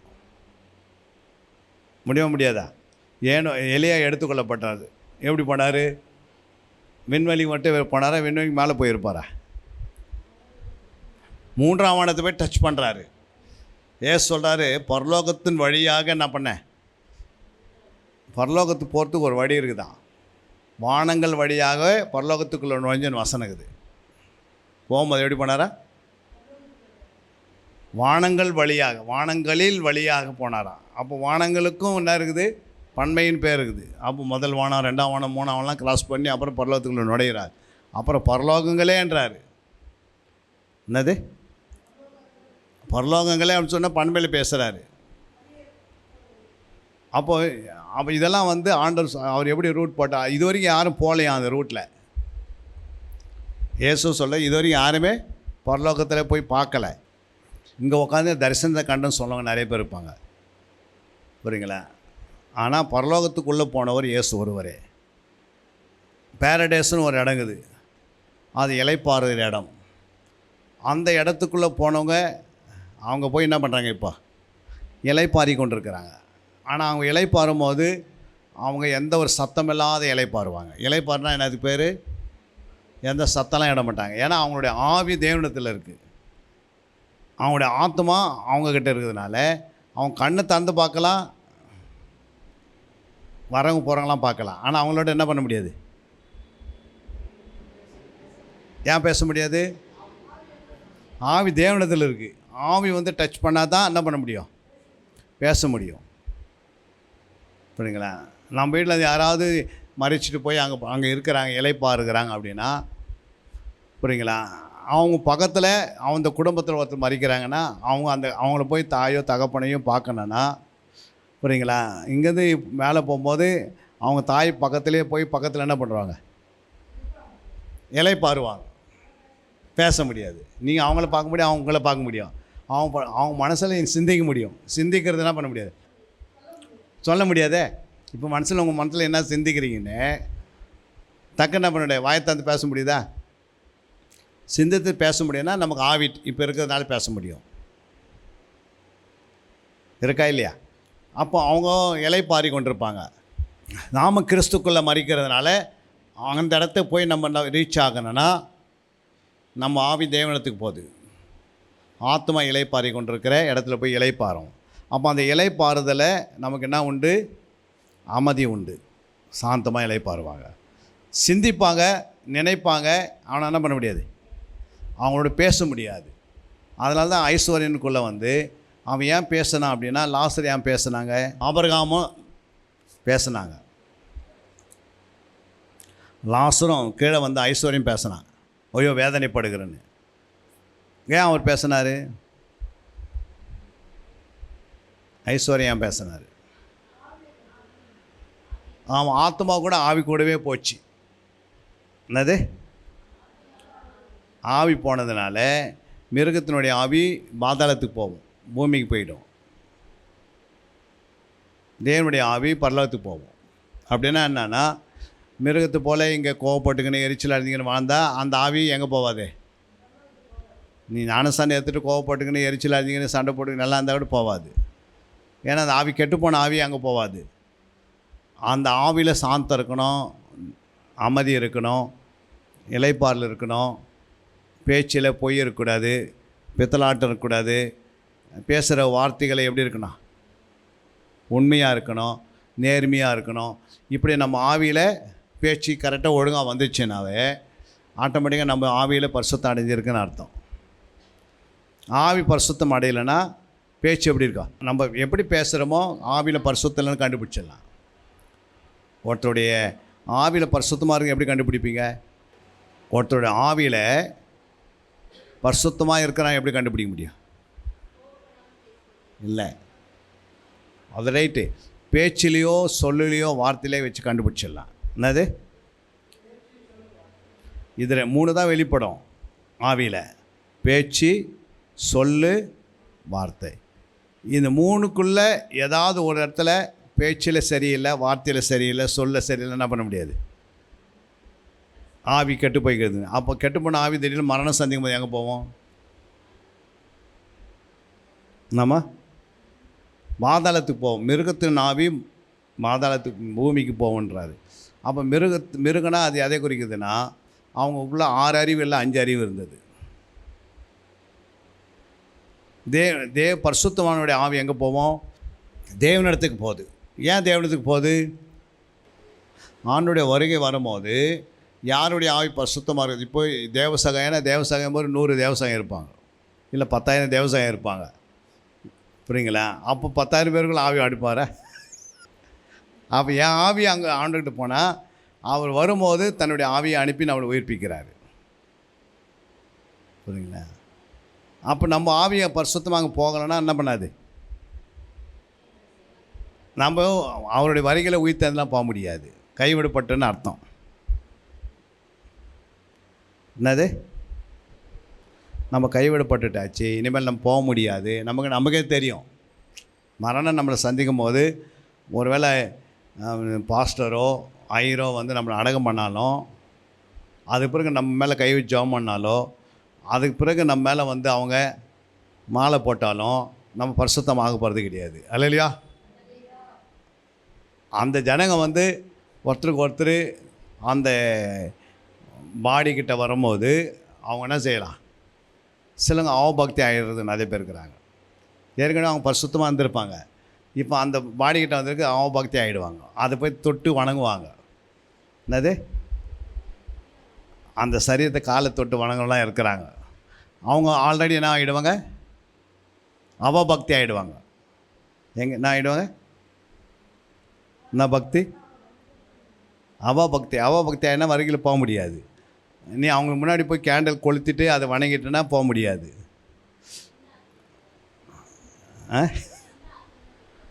செத்து போனவங்களை ஃபோட்டோவையோ கல்லறையோ இல்லை செத்துட்டு அடக்கம் பண்ணி வச்சுருங்களுக்கு நீங்கள் அவங்கள என்ன பண்ணிடக்கூடாது, வணங்கிடக்கூடாது.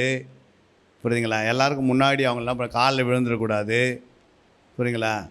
இதெல்லாம் இருந்துச்சுன்னா அவங்கள மாலை போட்டு நீங்கள் வணங்கிட்டீங்கன்னா ஆட்டோமேட்டிக் என்ன ஆகிடுது, அவபக்தி வருதா இல்லையா?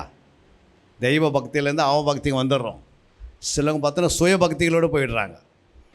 அதை கண்டல் நிற்கான பிசாசு என்ன பண்ணுவான்னா இந்த ஆவி ஏவி விடுவான் அவங்களுக்கு. அவங்க போய் அதை செய்வாங்க. இப்போ இயேசு கிறிஸ்து மரித்து உயிர்த்தி எழுந்துட்டார். இப்போ அவருக்கு எப்போது கள்ளத்திருநாள் வச்சுருக்கிறாங்களே இஸ்ரேல் தேசத்தில்? சொல்லுங்கள். இயேசு கிறிஸ்து மரித்தேன் சதா காலையிலும் உயிரோடு இருக்கிறேன், அதுக்கு அந்த கல்லறை திறந்துருக்குது. ஆனால் அந்த இயேசு கிறிஸ்து அவர் அதிகாலை 4ஆம் ஜாமத்தில் உயிர்த்தி எழுந்து வரப்போகிறாருன்னா இவங்க அதிகாலையில் என்ன பண்ணுறாங்க, மரியாதைலாம் அவங்க போவதுக்கு எல்லாத்தையும் அந்த சடங்காச்சாலாம் எடுத்துகிட்டு போகிறாங்க. போய் எதுவுமே என்ன பண்ணணும், இல்லை அந்த கல்லறையில் வச்சு தூமை காட்டணும். தூபத்தெல்லாம் எடுத்து போகிறாங்கல்ல. ஆனால் அதுக்கு முன்னாடி இயேசு என்ன பண்ணிட்டாரு, வெளியே வந்துட்டார். ஏன் அப்படின்னா இனிமேல் கிறிஸ்துக்குள்ளே மறிக்கிறவங்க யாருமே கல்லறையில் இருக்க மாட்டாங்கன்னு அவரே சொல்லிடுறாரு. ஒருத்தர் கிறிஸ்துக்குள்ளே மறிச்சுட்டா அவங்க எங்கே இருக்க மாட்டாங்க, கல்லறையில் இருக்க மாட்டாங்க. புரியுங்களா? அப்போ கல்லறை இல்லாத யார் கல்லறையில் இருப்பாங்க அப்படின்னா எந்த ஆவி கொண்டு போச்சு அந்த ஆவி கல்லறையில் இருக்கும். அதாவது ஆண்டவன் சொன்னார், எபிரேயர் 9ஆம் அதிகாரம் 27ஆம் வசனத்தில் சொல்கிறார் பாருங்க. அன்றியும் ஒரே தரம் மரிப்பதும் பின்பு நியாயத்தீர்ப்படைவதும் மனுஷருக்கு நியமிக்கப்பட்டிருக்கிறபடியே கிறிஸ்துவும் அநேகருடைய பாவங்களை சுமந்து தீர்க்கும்படிக்கு ஒரே தரம் பலியிடப்பட்டு தமக்காக காத்து கொண்டிருக்கிறவர்களுக்கு ரட்சிப்பை அருளும்படி 2ஆம் தரம் பாவம் இல்லாமல் தரிசனமாவார்.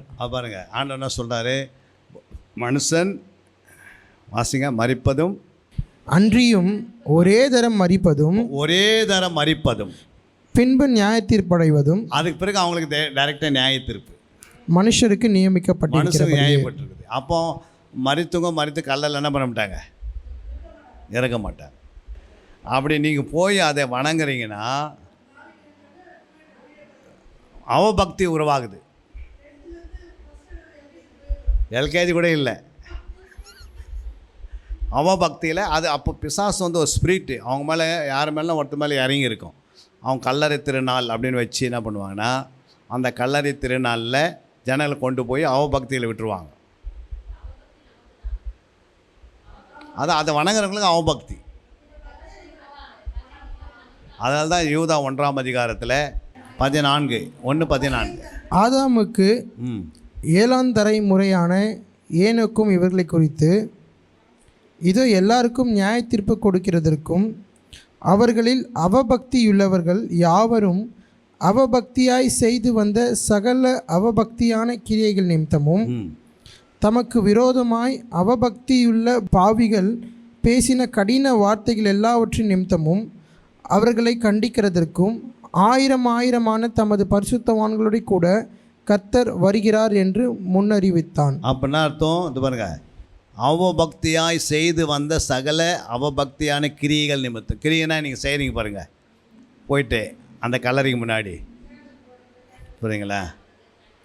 எல்லாம் அதுக்கடுத்து பேசின வார்த்தை கூட பாருங்கள். அவபக்தி உள்ள பாவிகள் பேசின கடினமான வார்த்தைகளுக்கு நியாயத்தீர்ப்பில் அவங்களை நியாயத்தீர்ப்பதுக்கு 1000 பரிசுத்தவான்கள் வராங்க. அப்போ நம்ம என்னன்னா அவபக்தின்றது ஃபஸ்ட்டு அவபக்தினா அர்த்தம் தெரியாது இருக்கிற ஒரு கூட்டம் இருக்குது. தேவ பக்தின்றது வேறு, சுயபக்தின்றது வேறு. சுயபக்தி என்ன செய்வாங்க, தன்னுடைய பெற்றோர்களுடைய காலில் விழுவாங்க, உயிராக இருக்கிறவங்கக்கிட்ட காலில் விழுந்து என்னை ஆசீர்வதிங்கன்னுவாங்க. புரியுங்களா? அது என்ன பக்தி?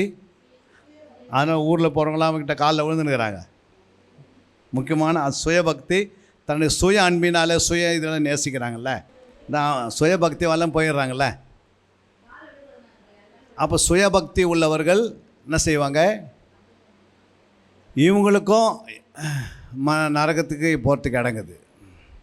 அவபக்தி உள்ளவர்கள் யார்? அவபக்தி உள்ளவர்கள் இவங்க யாருன்னா செத்துப்போன மனுஷனத்தில் போய் என்ன பண்ணுறது? அவங்களுக்கு சாப்பாடு சேர்ந்து வைக்கிறது, அவங்களுக்கு மாலையை கொண்டு போய் போடுறது, அவங்களுக்கு ஃபோட்டோ கொண்டு வந்து வீட்டில் வைக்கிறது, அதே வணங்கி நிற்கிறது, அதே யோசிச்சுக்கிறது, நீங்கள் தான் எல்லாம் செய்து முடிச்சு வீட்டை கட்டி கொடுத்தீங்க அப்படின்னு பேசுகிறது. ஒரு முறை அவங்க மறைச்சிட்டு பிறகு அவங்க நியாயத்திற்கு போயிடுவாங்க. அது பின்னாடி அவங்க பின்னாடி இன்னொரு கூட்டம் என்ன பண்ணுது? அதனால தான் ஐஸ்வரன் சொல்கிறான், நானும் வந்து சர்ச்சைக்கு தான் போயிருந்தேன், நான் என்ன பண்ணிட்டேன், அவபக்தியே வாழ்ந்துட்டேன். இப்போ என் அண்ணன் தம்பியெல்லாம் பின்னாடி வருவாங்க, எப்படியாவது யாராவது ஆளை விட்டு என்ன பண்ணுங்கள், சுவிசேஷம் அறிவித்து அவங்கள நித்திய ஜீவனுக்கு கொண்டு போங்க. அப்போ அவபக்தி மிக இருக்குது இந்த உலகத்தில். ஆவியானவர் இறங்கினா தான் எல்லாம் கற்றுக்க முடியும். புரியுங்களா? உட்காந்துங்கிறதுல ஆவியான இல்லைன்னு சொன்ன உட்காந்து இருக்கிற இடத்துலையே ஆவியான் பெற்றுக்கொள்ளாது இருந்தால் எப்படி இருக்கும்? ஒரு வண்டியில் பெட்ரோல் போடாது போனால் எப்படி இருக்கும்? இப்போ உங்கள் வீட்டுக்காரர் உங்களை உட்காரிச்சு வந்தார், பெட்ரோல் ஆயிடுச்சு, அப்போ வீட்டு வரைக்கும் எப்படி வருவீங்க? அப்போ அதே போல் தான் வந்து ஆவியானவர் வரணுன்னா அது எந்த ஆலயத்தில் நீ உட்காந்துருக்கலாம். இப்போ இந்த கிளாஸில் எதுக்கு வைக்கிறாருன்னா, இதெல்லாம் எதுக்கு வைக்கிறனா, நீங்கள் அங்கே உட்காந்துருந்தாலும் இது ஆண்டவர் உங்களுடைய அன்பின் நிமித்தம், உங்களுடைய பாசத்தை நிமித்தம், உங்களுடைய வாஞ்சி நிமித்தம் ஆண்டவர் என்ன பண்ணுறாரு? உங்களுடைய வாஞ்சி நிமித்தம் தான் இதெல்லாம் உட்கார வச்சு கற்றுத்தந்து மறுபடியும் ஆவியை என்ன பண்ணுறாரு? உங்களுக்குள்ளே கொண்டு வந்து உங்களை கொண்டு போய் அதே ஆலயத்தில் உட்கார வச்சு அவங்க மேலே ஆவியான அனுப்புவார். இப்படி ஆவிக்குரிய ஜீவன் வளர்ந்து வருவதற்காக என்ன செய்யணும்? ஆவியானவர் இல்லாமல் எங்கே போக முடியாது? போக முடியாது. புரியுங்களா? நம்ம எல்லாம் சடங்காச்சாரம் பண்ணாலும் ஆவியன் உள்ளே இருக்கணும். அவர் தானே நம்மளை கொண்டு போகிறவர். இப்போ எலியாவை யார் கொண்டு போனது? ஆவியன். அப்போ அந்த ஆவியன் உனக்கு இல்லைன்னா எப்படி போவேன்? மேலே ஏறி முடியாது. அப்போ கைவிடப்பட்டுருவீங்க. அப்போ உன்னுடைய தசம்பாகமோ உன்னுடைய காணிக்கு பேசாது. புரியுங்களா? ஆவியானவர் ஒன்று இருந்தால் தான் பேச முடியும். அப்போ ஆவியானவர் என்ன சொன்னாருன்னா, உனக்குள்ளே வந்து அந்த அவபக்தி தூக்கி விசிறடிங்க, அந்த சுயபக்தி அடிங்க, தேவ பக்திக்குள்ளே வளருங்க. என்னது? தேவ பக்தியாக இருக்கிறவர்கள் என்ன பண்ண மாட்டாங்களா? சோதனைக்கு உட்பட மாட்டாருங்களா? என்னது? தேவ பக்தியாக ஒருத்தர் இருந்தால் அவங்களுக்கு சோதனையே கிடையாது. அவபக்தியாக இருக்கிறவங்களுக்கு பல சோதனை வந்துருக்கும். என்னது? தேவ பக்தி உங்களுக்குள்ளே வந்துடுச்சுன்னா சோதனை அவுட்டாக இல்லையா? அப்போ அவுட்டு. அப்போ நீங்கள் என்ன பண்ணணும்? தேவனுடைய வசனத்தை பெற்றுக்கொண்டவர்கள் தேவர்களைப் போல இருப்பார்கள். என்னது? நம்மளாம் யார்? தேவனுக்கு அடுத்த ஸ்டேஜில் உட்காடுறோம். நம்மளும் தேவர்கள். யோவானில் இருக்குது. யோவானில் பாருங்கள் 10:35. தேவ வசனத்தை பெற்றுக்கொண்டவர்களை தேவர்கள் என்று அவர் சொல்லி இருக்க, தேவ வாக்கியமும் தவறாததா இருக்க. தவறாததா இருக்க. அது ஏன் அப்படின்னா கேளுங்க, அந்த வார்த்தை வந்து தவறாது.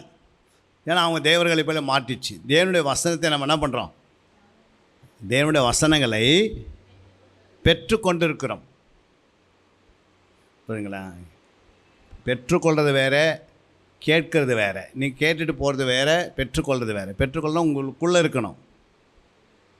உங்களுக்குள்ளே வந்து அந்த வசனத்தை என்ன பண்ணியிருக்கணும்? வேதத்தை பெற்று உங்களுக்குள்ளே தேவர்களை போல உருவாக்கப்படணும். அப்போ இதெல்லாம் எப்போ நடக்கும்? அப்போஸ்தலர் 14:11 சொல்லுது, பவுல் செய்ததை ஜனங்கள் கண்டு தேவர்கள் மனுஷ ரூபம் எடுத்து நம்மிடத்தில் இறங்கி வந்திருக்கிறார்கள் என்று லிக்கவோனியா பாஷையிலே சத்தமிட்டு சொல்லி. அப்போ என்ன சொல்லிட்டாரு? மனுஷர்கள் தேவர்களைப் போல வாழ்ந்திருக்கிறாங்க. அப்போ தேவர்கள் மனுஸ்வரூபம் எடுத்து நம்ம இடத்துல என்ன பண்ணிக்கிறாங்க அப்படின்னு யார் சொல்கிறது? அந்த லிக்குவோனியா பாஷையில் சத்தம் மட்டும் சொல்கிறாங்க. ஒரு பட்டணத்துக்கு போனால் இவங்களெல்லாம் தேவர் போல் இருக்கிறாங்களே, புரியுங்களா? நமக்குள்ளே அந்த தேவனுடைய வசனம் இருக்கிறனால நம்மளை பார்த்து நிறைய பேர் தேவர்கள் இப்போ இருக்கிற இடத்துல போய் சொன்னால் நம்ம இருக்கிற இடத்துல சுற்றி இருந்தால் யாரும் நம்ம சொல்ல மாட்டாங்க. இல்லாத இடத்துல போய் பேசி பாருங்கள், உங்களை அவ்வளோ மேலே தூக்கி வைப்பாங்க. அல்லேலூயா. நம்ம தேவனுடைய வசனம் இல்லாத இடத்துல போய் பேசும்போது தான் அவங்களுக்கு மதிப்பு ஜாஸ்தி, கனம் ஜாஸ்தி, புரியுங்களா? அதனால் நம்ம வந்து எதை செய்யணும், எதை செய்யணும், சத்தியம் நமக்குள்ளே இருக்கணும். வருகையிலே போகணுன்னா பரிசுத்தம் இருக்கணும். எதை செய்யக்கூடாதுன்னு சொன்னதே அறிவினாலே கற்றுக்கொள்கிறோம். வேத அறிவு நமக்குள்ளே வளரும் போது தான் எதை தொடணும், எதை தொடணும். இதெல்லாம் நமக்கு தெரியலன்னா நம்ம என்ன பண்ணுவோம்? நமக்கு தெரியாது எதோ செய்துப்போம். வேதம் என்ன சொல்லுது தான் அவனை கேட்பார். அதாவது 7 யோவான் 12:47 ஒருவன் என் வார்த்தைகளை கேட்டும் விசுவாசியாமற் போனால் அவனை நான் நியாயம் தீர்ப்பதில்லை.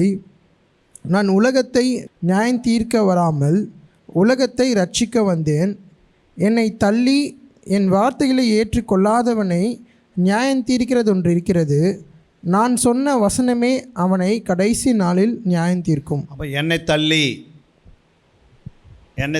என் வார்த்தையில் ஏற்றுக்கொள்ளாதவன் அப்படின்னா என்ன? இப்போது வார்த்தையை ஏற்றுக்கொள்ளனா அவபக்தியே வராது. இப்போ அவர் வார்த்தை தள்ளிட்டு நம்ம என்ன பண்ணுறோம்? யாரும் சொன்ன வசனத்தில் இல்லாதெல்லாம் சொல்கிறவங்களாம் கேட்டு அதன்படி நடந்தானாவும். அப்போ ஆண்டவர் தள்ளுற மாதிரி தானே. ஆண்டவர் என்ன சொன்னாரோ வார்த்தைன்னா எங்கெல்லாம் என் வார்த்தை என்ன சொல்லுது அதெல்லாம் பார்த்துங்க. பழைய ஏற்பாட்டினுடைய பரிசுத்தவானு கூட என்ன பண்ணல? பழைய ஏற்பாட்டினுடைய பரிசுத்தவானு கூட என்ன பண்ணிட்டார்னா, இயேசு ஆவி விடும்போது அவங்கள உயிரோடு எழுப்பிட்டார். இயேசு ஆவி விடும்போது பரிசுத்தவான் என்ன பண்ணிட்டாங்க? எழுப்பிட்டாங்க. புரியுங்களா? அந்த வசனம் வாசிங்க. 27:51. அப்பொழுது தேவாலயத்தின் திரைச்சீலை சிலை மேல் தொடங்கி கீழ் வரைக்கும் 2ஆக கிழிந்தது. பூமியும் அதிர்ந்தது, கண்மலைகளும் பிளர்ந்தது, கல்லறைகளும் திறந்தது. நித்திரை அடைந்திருந்த அநேக பரிசுத்தவான்களுடைய சரீரங்களும் எழுந்திருந்தது. கல்லறையும் திறந்தது. 50 என்ன சொல்லுது? இயேசு மறுபடியும் மகா சத்தமாய் கூப்பிட்டு ஆவியை விட்டார். இப்போ ஆவியை விடும்போது என்னென்ன நடக்குதுன்னு எழுதுறாரு. திரைச்சலை கிழியுது, பூமி அதிர்து, புரியுங்களா? பழைய ஏற்பாட்டில் வாழ்ந்த பரிசுத்தவனுடைய கல்லறை என்ன பண்ணுது? கல்லெல்லாம் திறக்குது. அப்போ கல்லறை எங்கே இருக்குது? அது இஸ்ரேல் தேசத்தில் தான் இருக்குது கல்லறை, புரியுங்களா? எங்கே இருக்குது? அப்போ கல்லறையே எப்போ திறக்குது? இயேசு ஆவி விடும்போது. அப்போ திறந்த பிறகு அவங்க என்ன பண்ணுறாங்க? கல்லறைகள் திறந்தது, நித்திரை அடைந்திருந்த அநேக பரிசுத்தவான்களுடைய சரீரங்களும் எழுந்திருந்தது. இந்த பரிசுத்தவன்லாம் யார்? ஆதாம்லேருந்து, புரியுங்களா? ஆதாம்லேருந்து கல்லறை எங்கே இருந்துச்சுன்னு யாருக்கும் தெரியாது. அப்போ கானான் தேசம் ஒன்று இல்லை. அதுக்கடுத்தது யார் இருந்தது? நோவா காலம் வந்தது. நோவா காலம் போது கல்லறை யாருக்கும் என்ன பண்ணல? இல்லை. அப்போது ஆண்டவர் வந்து எப்போ கானான் தேசத்தை கொடுத்தாரோ அப்போ ஆபிரகாம் தான் முதல்ல என்ன பண்ணுறாரு? கல்லறைக்கு வராரு. அப்போது ஆவி விடும்போது ஒரே டைமில் கல்லறைகளில் என்ன பண்ணுறாங்க? கல்லறையில் இருக்கிறவங்க எல்லாம் எழுந்துக்கல. ஆனால் என்ன சொன்னார்? கல்லறையில் இருக்கிற பரிசுத்தவான் எழுந்தது. அப்போ சரீரம் வந்து எழுந்து நின்ன பிறகு இப்போ என்ன நடக்குது? அடுத்தது அவர் உயிர் தெழுந்த பின்பு இவர்கள் கல்லறைகளை விட்டு புறப்பட்டு பிறகு இயேசு உயிர் தெழுந்த. இப்போ இயேசு உயிர் தெழுந்த போது இவங்க கல்லறையிலேருந்து புறப்படுறாங்க. ஏன் புறப்படுறாங்க? புறப்பட்டு பரிசுத்த நகரத்தில். இவங்க ஏன் கல்லறையிலேருந்து புறப்பட்டாங்க? இயேசு உயிர் தெழுந்த பிறகு. அதை இயேசு உயிர் தெழுந்துட்டார். இவங்க கல்லறையிலேருந்து புறப்படுறாங்க. அப்போ அவர் வந்து அப்போது ஆவி விடும்போது எப்போது அவங்க எழுந்து நிற்கிறாங்க? இல்லை, ஆவி விடும்போது ஆவி எப்போ விட்டார்? இன்றைக்கி மாலை விட்டார் ஆவி. இன்றைக்கி எழுந்து எல்லாம் கல்லில் நின்றுக்கிறாங்க. அப்போ உயிர் தெழுந்த அன்றைக்கி தான் என்ன பண்ணுறாங்க? அவங்க பரிசுத்த நகரத்துக்கு வராங்க. ஏன் அது வரைக்கும் 3 நாள் ஏன் அங்கே காத்திருக்கணும்? இல்லை, அவர் போல் இவங்க ஏன் நிறைய பரிசுத்த நகரத்துக்கு அங்கேயே இருக்கிறாங்க? அது இயேசு உயிர் தெழுந்த பிறகு தான். ஏன் அந்த 3 நாள் அங்கேயே இருக்கணுன்றேன். பழைய ஏற்பாட்டில் இருந்த பரிசுத்தவான்களுடைய ஆவி எங்கே போயிட்டுருக்கோம்? அவங்க மறிக்கும் போது அவங்க ஆவி எங்கே போயிருக்கோம்? தேவனுக்கு போயிட்டுருக்கோம். ஆனால் இப்போ எந்த ஆவி எழுப்புது? இயேசு கிறிஸ்துவோட ஆவி தான் எழுப்புது. ஏன்னா அவர் ஆவி விடும்போது அந்த ஆவி எங்கே வருது? கல்லறைக்குள்ள இருக்கிறலாம் எழுப்புது. புரியுதா? இப்போ எழுப்பி 3 நாள் அங்கேயே நிற்கிறாங்க. ஏன்னா இப்போ உயிர்த்த அந்த ஆவி அவங்களுக்குள்ளே வரல. ஒரு ஆவி விடுறதுக்கும் ஆவி விட்டார் பாருங்கள், அந்த ஆவிக்கும் உயிர்த்த அந்த ஆவிக்கும் வித்தியாசம் இருக்குதா இல்லையா? இப்போ இயேசு உயிர்த்தேர்ந்த போது அவருக்குள்ளே உயிர்த்தேர்ந்த ஆவி என்ன பண்ணுது? அவர்களை பிரவேசிக்குது. அந்த ஆவி என்ன பண்ணுது? அவர் உயிர்த்தேர்ந்த போது இவங்களுக்குள்ளே போய் நுழையுது. இவங்க உயிர்த்தேர்ந்த ஆவி பெற்று பரிசுத்த நகரத்துக்கு இவங்க வராங்க. அப்போது ஏற்கனவே அவங்க பழைய ஏற்பாட்டில் இருந்தது, பழைய ஏற்பாட்டு நியாயப்பிரமாணத்தின்படி அவங்க மேலே ஆவி ஊற்றுறாரு. யார் மேலே? அன்றைக்கி நியாயப்பிரமாண காலகட்டத்தில் அவங்களுக்கு என்ன இல்லை, பரிசுத்தாவி யாரும் கிடையாது. இப்போ அவன் மேலே ஆவியை ஊற்றி அவங்கள என்ன பண்ணுறாரு ஆண்டவர்? கல்லலில் எழுந்து நிற்கிறாங்க. கல்லலில் எழுந்து நின்ற பிறகு இயேசு 3ஆம் நாள் உயிரோடு எழுந்துக்கும் போது உயிர்த்த அந்த ஆவி இப்போ அவங்களுக்குள்ள ட்ரான்ஸ்ஃபர் ஆகி அவங்கள பரிசுத்த நகரத்துக்குள்ள ஃபஸ்ட்டு கொண்டு வருது. அப்போது பழைய ஏற்பாட்டில் வாழ்ந்த பரிசுத்தவான்கள்லாம் என்ன பண்ணுறாங்க? எல்லாம் உயிர் அடைஞ்சிட்டாங்க. புரியுங்களா? இன்னொரு பக்கம் அவர் 3 நாள் இருந்தார் பாருங்கள். 3 நாள் கல்லறையில் அவர் சரீரம் கல்லறையில் வைக்கப்பட்டுக்குது. இந்த கூட்டத்தை எடுப்புறாரா? இதோடு சேர்த்து என்ன பண்ணுறாரு? அதே ஆவியில் அவர் போகிறாரு பாதாளத்துக்கு. அங்கே நோவா காலத்திலாம் எழுப்புறாரு, போய் சுவிசேஷம் அறிவிக்கிறாரு. அதே ஆத்மா வந்து பேரடைஸ்குள்ளே போகுது. புரியுங்களா? பேரடைஸை போய் ஓப்பன் ஆக்கி அந்த இடத்துல கல்லனை கொண்டு வந்து அங்கே வைக்கிறாரு. கல்லன் தானே கேட்குறான், நீ உடைய பரதேசில் போகும்போது என்ன பண்ணுங்க? அப்போ பரதேசுக்குள்ளே நுழையிறாது. ஆத்மா பரதேசிகள் நுழையுது, ஆவி பாதாளத்துக்குள்ளே போகுது. 1 பேதுரு 3:20 வாங்க, 19 வாசிங்க. அந்த ஆவியிலே அவர் போய் காவலில் உள்ள ஆவிகளுக்கு பிரசங்கித்தார். அந்த ஆவிகள் பூர்வத்திலே நோவா பேழையை ஆயத்தம் பண்ணும் நாட்களிலே தேவன் நீடிய பொறுமையோடு காத்திருந்தபோது கீழ்ப்படியாமற் போனவைகள், அந்த பேழையிலே சிலராகிய 8 பேர் மாத்திரம் பிரவேசித்து ஜலத்தினாலே காக்கப்பட்டார்கள். அப்போனா அப்போ நோவா காலத்தில் இருக்கிற அந்த கீழ்ப்படி அவங்களுக்கு போய் ஆண்டவன் பண்ணோம். இவங்க 8 பேர் தான் மனம் திரும்பினாங்க. மீதி எல்லாருக்கும் போய் இயேசு பற்றி அவர் என்ன பண்ணுவார்? அவங்களுக்கும் தன்னை இயேசு பற்றி சொல்கிறாரு. புரியுங்களா? அப்போது ஆதாம் முதல் நோவா காலகட்டம் வரைக்கும் வாழ்ந்த மக்களில் கீழ்ப்படியாதவங்களுக்கு போய் இயேசு பற்றி என்ன பண்ணுறாரு? இயேசு அவங்களுக்கு சுவிசேஷத்தை டைரெக்டாக அறிவிக்கிறாரு. அப்போது ஒரு பக்கம் வந்து ஆத்மா ஒரு ஆவி அங்கே போகுது. ஆத்மா எங்கே போகுது? கல்லனுக்கிட்ட போகுது. கல்லனை சந்திக்கணும். சந்திக்கப்படாத கல்லன்லாம் இருக்கிறாங்கல்ல, அப்போ அவனையும் விடுதலாக்கணும். 3வது அவர் உயிர்த்தெழுந்து பிதாவை போய் சந்திக்கணும். இது எல்லா வேலையும் முடிச்சு 3 நாள் என்ன பண்ணுறாரு? அது ஆவி பாதாளத்துக்கு போகுது, ஆத்மா கல்லனுக்கிட்ட போகுது. இப்போ கல்லனுக்கிட்ட போகுதுன்னா கல்லன் எங்கே போகணும்? பேரடைஸ். அப்போ பேரடைஸ் அவர் ஓப்பன் பண்ணணும். பேரடைஸை போய் திறக்கணும். ஏன்னா இப்போ கல்லன் கொண்டு வந்து அங்கே வைக்கணும். அப்புறம் இவங்களை கொண்டு போய் பேரடைஸ்குள்ளே வைக்கணும். அப்புறம் உயிர்த்தெழுந்த பரிசுத்தவனுக்கு போய் பேரடைஸில் வைக்கணும். சிறைப்பட்டல் சிறையாக்கி கொண்டு போய் அங்கே வைக்கணும். எல்லாரையும் சிறைப்பட்டவங்க சிறையாக்குறாரு. சிறைப்பட்டல் சிறையாக்கி உன்னதத்துக்கு ஏறி போனார் அப்படின்னு வசனம் சொல்லுது. அப்போ சிறைப்பட்டவங்க எல்லாமே என்ன பண்ணுறாரு ஆண்டவர்? சிறைப்பட்டவர்கள் இவங்க தான். யாரையும் நோவா காலத்தில் இருந்தவங்களாம் சிறைப்பட்டவங்க. சகல பரிசுத்தவான்கள் எழுப்புறாரு. அவங்கள சிறையில் போல அவங்களையும் மீட்டுக்கொள்கிறாரு. அப்புறம் ஆண்டவர் யாரையும் சொல்கிறாரு? இந்த கல்லனையும் மீட்டுக்கொள்கிறாரு. எல்லாரையும் கொண்டு போய் பேரடைஸுக்குள்ளே வச்சுட்டு 3ஆம் நாள் அவர் என்ன பண்ணுறாரு? உயிர்த்தெழுந்துடுறாரு. உயிர்த்தெழுந்து கல்லறையில் இருக்கிற பரிசுத்தவான்களுக்குள்ளே ஆவி போய் அவங்களும் இயேசுவை பார்க்குறாங்க. அவங்க கிட்டத்தட்ட பல நாட்களாக 40 நாள் என்ன பண்ணுறாங்க? உயிர்த்தெழுந்த பரிசுத்தவான்கள் பரிசுத்த நகரத்தில் உலாவுகிறாங்க. உலாவி எல்லாரையும் பார்க்குறாங்க, எல்லார்கிட்ட பேசுகிறாங்க. புரியுங்களா? 40 நாள் முடிஞ்ச பிறகு ஏசு சொல்கிறாரு, நான் போய் தேட்டர் வெள்ளானை அனுப்புகிறேன்னு சொல்லிவிட்டு இவர் என்ன பண்ணுற மேலே போய் தேட்டர் வெள்ளானை அனுப்புகிறாரு. இப்போ எல்லா ஆளுகையும் எல்லா துறைதனங்கள் அதிகாரம் உரிந்து கொண்டு எல்லா அதிகாரத்தை அவர் கையில் பெற்றுட்டு இப்போ போய் ஒரு சீட்டில் உட்காராரு.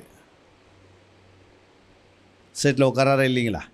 இப்போ பிரதான ஆசாரியராக இருந்து நமக்காக என்ன பண்ணுறாரு? இப்போ இருக்கிற கிருபின் காலத்து பரிசுத்தவான்களுக்காக ஜெபம் பண்ணுறாரு. 7:24 இருக்குது. 7:24 எபிரேயரில் இவரோ என்றென்றைக்கும் நிலைத்திருக்கிறபடியினாலே மாறி போகாத ஆசாரத்துவம் உள்ளவராய் இருக்கிறார். மேலும் தமது மூலமாய் தேவனிடத்தில் சேருகிறவர்களுக்காக வேண்டுதல் செய்யும்படிக்கு அவர் எப்பொழுதும் உயிரோடு இருக்கிறவராகியால் அவர்களை முற்றுமுடிய ரட்சிக்க வல்லவராகவும் இருக்கிறார். அப்போ நம்மளை முற்றுமுடிய ரட்சிப்பதற்காக அவர் என்ன பண்ணுறாரு? அந்த வேலையை அவர் செய்யணும். அதுக்காக பிதாவிடத்தில் அவர் வேண்டுதல் செய்துனே இருப்பார். எதுக்கு செய்கிறார்? நம்ம இன்னும் வேதத்தை தேடலை, தியானிக்கலை, ஆராயலை. வேதத்தை நம்ம என்ன பண்ணல, இதை வேலை அவர் சொன்ன வேலையை கரெக்டாக செய்யலை. இதுக்காகலாம் அவர் என்ன பண்ணுறாரு? ஆவியனும் உதவி செய்கிறாரு. அவர் வேண்டுதல் செய்ய இருக்கிறார். தூதர்கள் இறங்குறாங்க, ஏறுறாங்க. அப்புறம் சபையில் மேய்ப்பர்கள் சொல்கிறாங்க, நம்ம சொல்கிறோம் சபை எப்படியாவது வருகைக்கு ஆயத்தமாகணும். அல்லையா? எதுவுமே இல்லாத நம்ம வந்து சும்மா சர்ச்சுக்கு சண்டே மட்டும் போயிட்டு உக்காந்துட்டு ஏதோ நம்ம பரலோகத்துக்கு போகிற மாதிரி நம்ம நேரத்தில் அங்கே வேஸ்ட் பண்ணிவிட்டு பரலோகத்துக்கு எதுக்கு போகிறோம்? ஆலயத்துக்கு எதுக்கு போகிறோம்? பரலோகம் போகிறதுக்கு தான் ஆலயத்துக்கு போகிறோம். அப்போ ஆலயம் எதுக்கு? ஆலயம் எதுக்கு வச்சுக்கிறாங்க? பரலோகத்துக்கு போகிறது தான் ஆலயம். புரியுங்களா? வேலைக்கு போகணுன்னா என்ன பண்ணுறோம்? வேலைக்கு போகணுன்னா ஸ்கூலும் காலேஜும் வச்சுருக்கிறாங்க. ஸ்கூலுக்கும் வேலைக்கு போனால், ஸ்கூலுக்கும் காலேஜுக்கு போனால் வேலைக்கு போகலாம். புரியுங்களா? ஆனால் பரலோகம் போனால் ஆலயத்துக்கு போகணும். புரியுங்களா? அப்போது நரகத்துக்கு போனோன்னா சினிமா தேட்டருக்கு போனால் போதும். சினிமாவில் பார்த்துனே இருந்தால் அதை தான் சினிமா வந்து பிசாசு வச்சுருப்பான். புரியுங்களா? அவன் வந்து அவனுடைய வேலையை செய்வான். அது வந்து உலகத்துக்கு அவங்களுக்கு என்ன பண்ணுது? உலக மக்களுக்கு அறியாது கண்ணு திறக்கப்படாத மக்களுக்கு அதை தான் பெருசு. ஆனால் அவங்க டைமை எப்படி பண்ணணும்? அவங்க டைமை வந்து அங்கே கொண்டு போகணும். சினிமா தேட்டருக்கு போய் தான் என்ன பண்ண முடியும்? டைமை இங்கே உட்காந்துக்கிற எல்லாமே சினிமா பார்த்தால் தான். புரியுங்க? ஆனால் பரிசுத்தாய் வந்து இறங்கின பிறகு நீங்கள் பார்க்கல. அப்போ பரிசுத்தாய் இறங்கின பிறகு என்ன ஆச்சு? நம்ம அதை விட்டு விலகி வந்துட்டோம்.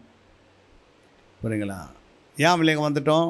எதை பார்க்கணும், எதை பார்க்கக்கூடாதுன்னு நமக்கு அந்த அறிவு ஞானம் சொல்லித்தருது, வேதம் சொல்லித்தருது. அப்போ எல்லாமே ஆண்டவர் என்ன பண்ணுறாரு? ஆவியன் உள்ளே வந்திருக்கு, நமக்கு அதெல்லாம் கற்றுத்தராரு. அப்போ தேவனுடைய பரலோகம் போவதுக்கு நமக்கு தேவன் எதுக்கு ஆலயத்தை வச்சு, ஆலயத்தில் இந்த பரலோகம் போவதுக்காக தான் ஜனங்கள் என்ன பண்ணோம்? ஆயத்தப்படுத்துகிற இடம் தான் ஆலயம். ஆலயம் எவ்வளோ பெருசாலாம் கட்டிக்கலாம். எத்தனை லட்சம் பேர் ஆலயத்துக்கு வரலாம். எத்தனை லட்சம் பேர் ஆலயத்துக்கு வரணும். ஆனால் பரலோகம் போகணுன்னா அதுக்கு ஆயத்தம் இருக்கணும். அதுக்கு தகுந்த புரோஜனமுள்ள வசனங்களே நம்ம என்ன பண்ணியிருக்கணும்? அங்கே சொல்கிறா பாருங்கள் 20:20 அப்போஸ்தலர் 20:20 பிரயோஜனமானவைகளில் ஒன்றையும் நான் உங்களுக்கு மறைத்து வைக்காமல் வெளியரங்கமாக வீடுகள் தோறும் உங்களுக்கு பிரசங்கித்து உபதேசம் பண்ணி. அப்படின்னா அது புரோஜனமுள்ளவைகளை நான் பண்ணுறேன். உங்களுக்கு புரோஜனமானவைகளை தான் என்ன பண்ணுறேன்? நம்ம ஒன்றை நான் மறைத்து வைக்காமல் என்ன பண்ணுறேன்? உங்களுக்கு வீடுகள் தோறும் இப்போ வந்து சொல்லுங்கிறேன். அல்லேலூயா. அன்றைக்கி பவுல் சொல்கிறாரு, இன்றைக்கி நாங்கள் சொல்கிறோம். எதுவும் தேவையில்லாதெல்லாம் வசனம் சொல்லின்னு காலத்தை ஓட்டுறதில்ல. புரியுங்களா? எது பிரயோஜனம் உள்ளவைகள் அதை ஒன்று மறைத்து வைக்காமல் என்ன செய்யணுமா? வெளியேறமாக பேசுகிறோம். புரியுங்களா? அவபக்தினா என்ன, இதெல்லாம் என்ன, எதை செய்யணும் எதை செய்யக்கூடாது, உங்கள் நேரங்களை வேஸ்ட் பண்ணாமல். காலங்கள் கடந்து போயினே இருக்குது. காலங்கள் பொல்லாதவைகளாக இருக்கிறது. நாட்களை என்ன பண்ணோம்? நாட்களை பிரயோஜனப்படுத்திக்கணும். அப்போ கொஞ்சம் கொஞ்சமாக நம்ம என்ன செய்யணும்? நம்முடைய ஆவிக்குரிய ஜீவிதத்தில் வளரணும். சும்மா போயிட்டு ஏதோ கேட்டால் வந்ததில்லை. எங்கே போனாலும் நம்ம ஆவியில் வளர்கிறோமான்னு பார்க்கணும். புரியுதுங்களா? நம்முடைய ஆலயத்துக்கு போகும்போது நம்ம ஆவியில் என்ன செய்யணும்? 10 வருஷத்துக்கு முன்னாடி நான் இப்படி இருந்தேங்க, இன்றைக்கி 10 வருஷத்துக்கு பிறகு என் ஆவியானவர் நடத்தி வந்த பாதையை நான் பார்க்கும்போது ரொம்ப அருமையாக இருக்குது. என்னுடைய ஜென்ம சுபாவங்கள் மறைஞ்சிச்சு. என்னுடைய ஜாதி மதம் அதெல்லாம் எல்லாம் அழிஞ்சிச்சு. இப்போ கிறிஸ்துவின் மார்க்கமாக நான் இருக்கிறேன். பரலோக மார்க்கமாக இருக்கிறேன். ஜீவ மார்க்கமாக இருக்கிறேன். பரலோகத்துக்குரியதே நான் யோசிக்கிறேன். இன்றைக்கி பூமிக்குரிய காரியம் யோசிக்கிறது எனக்கு அது டைம் இல்லை. இனிமேல் எல்லாமே எனக்கு எல்லாமே பரலோகம் தான். அல்லேலூயா. அப்போ பரலோகத்துக்காக ஒரு கூட்டத்தை நான் சேர்க்குறேன். அப்படி தாட்ஸ் வருதுன்னா நீங்கள் ஆலயத்துக்கு போக தப்பு கிடையாது. ஆனால் ஆலயத்துக்கு போன பிறகு இன்னும் நீங்கள் ஆவிலே கீழே போயினே இருக்குன்னு வச்சுங்க. இன்னும் அதே பிரச்சனை, சண்டை, வீட்டில் அதே ப்ராப்ளம், அதே சாபத்தின் கட்டு வீட்டுக்குள்ளே இருக்குது. செய்வீனை மந்திரவாதிகிட்ட போகிறது, குறி சொல்கிறங்கிட்ட போகிறது, அப்படியே நாள் பார்த்துன்னு பிள்ளைங்களை பார்க்குறது, இந்த நாளில் தான் கல்யாணம் பண்ணணும், இந்த நாளில் பண்ணக்கூடாது, இதெல்லாம் நமக்குள்ளே இருக்குதுன்னா நம்ம ஒரு நாள் அவபக்தி உள்ளவங்க எங்கே போக முடியாது, பார்க்க முடியாது. நம்ம மனுஷனை ஏமாற்றலாம், ஆனால் ஆண்டவனை பண்ண முடியாது, ஏமாற்ற முடியாது. நம்மளே ஆத்தமாக்கி எடுத்துக்கிறோம். அல்லையா? கர்த்தர் உங்களை ஆசீர்வதித்து காக்க கடவராக. ஆமேன். அன்பிற்குரியவர்களே, சத்திய வேத ஆராய்ச்சி வித்யாசாலை தரிசன ஊழியம் 1. வடமாநிலத்தில் 300 திருச்சபைகளை உருவாக்குதல். 2. மாதம் ஒருமுறை எழுப்புதல் உருவாக்கும் எழுப்புதல் கூட்டம். 3. ஊழியர்கள், சபை தலைவர்கள், சுவிசேஷர்களுக்கென கருத்தரங்கு, அதாவது சத்திய வேத ஆராய்ச்சி நேரம். 4. டிவி ஊழியம். 5. பத்திரிகை ஊழியம். 6. CD DVD ஊழியம். 7. பவர் கேம்ப் அக்னி அபிஷேக முகாம். 8. உபதேச ஆராய்ச்சி கருத்தரங்கு ஊழியம். 9. நலிந்த குழந்தைகள் இல்லம். 10. 24 மணி நேர ஜெப மையம். 11. சத்திய தேவ ஆராய்ச்சி கல்லூரி. 12. சிறுவர்கள் உருவாக்கும் ஊழியம். 13. மருத்துவ முகாம். 14. ஜெயில் ஊழியம். 15. கைப்பிரதி ஊழியம். 16. கிராம ஊழியம். 17.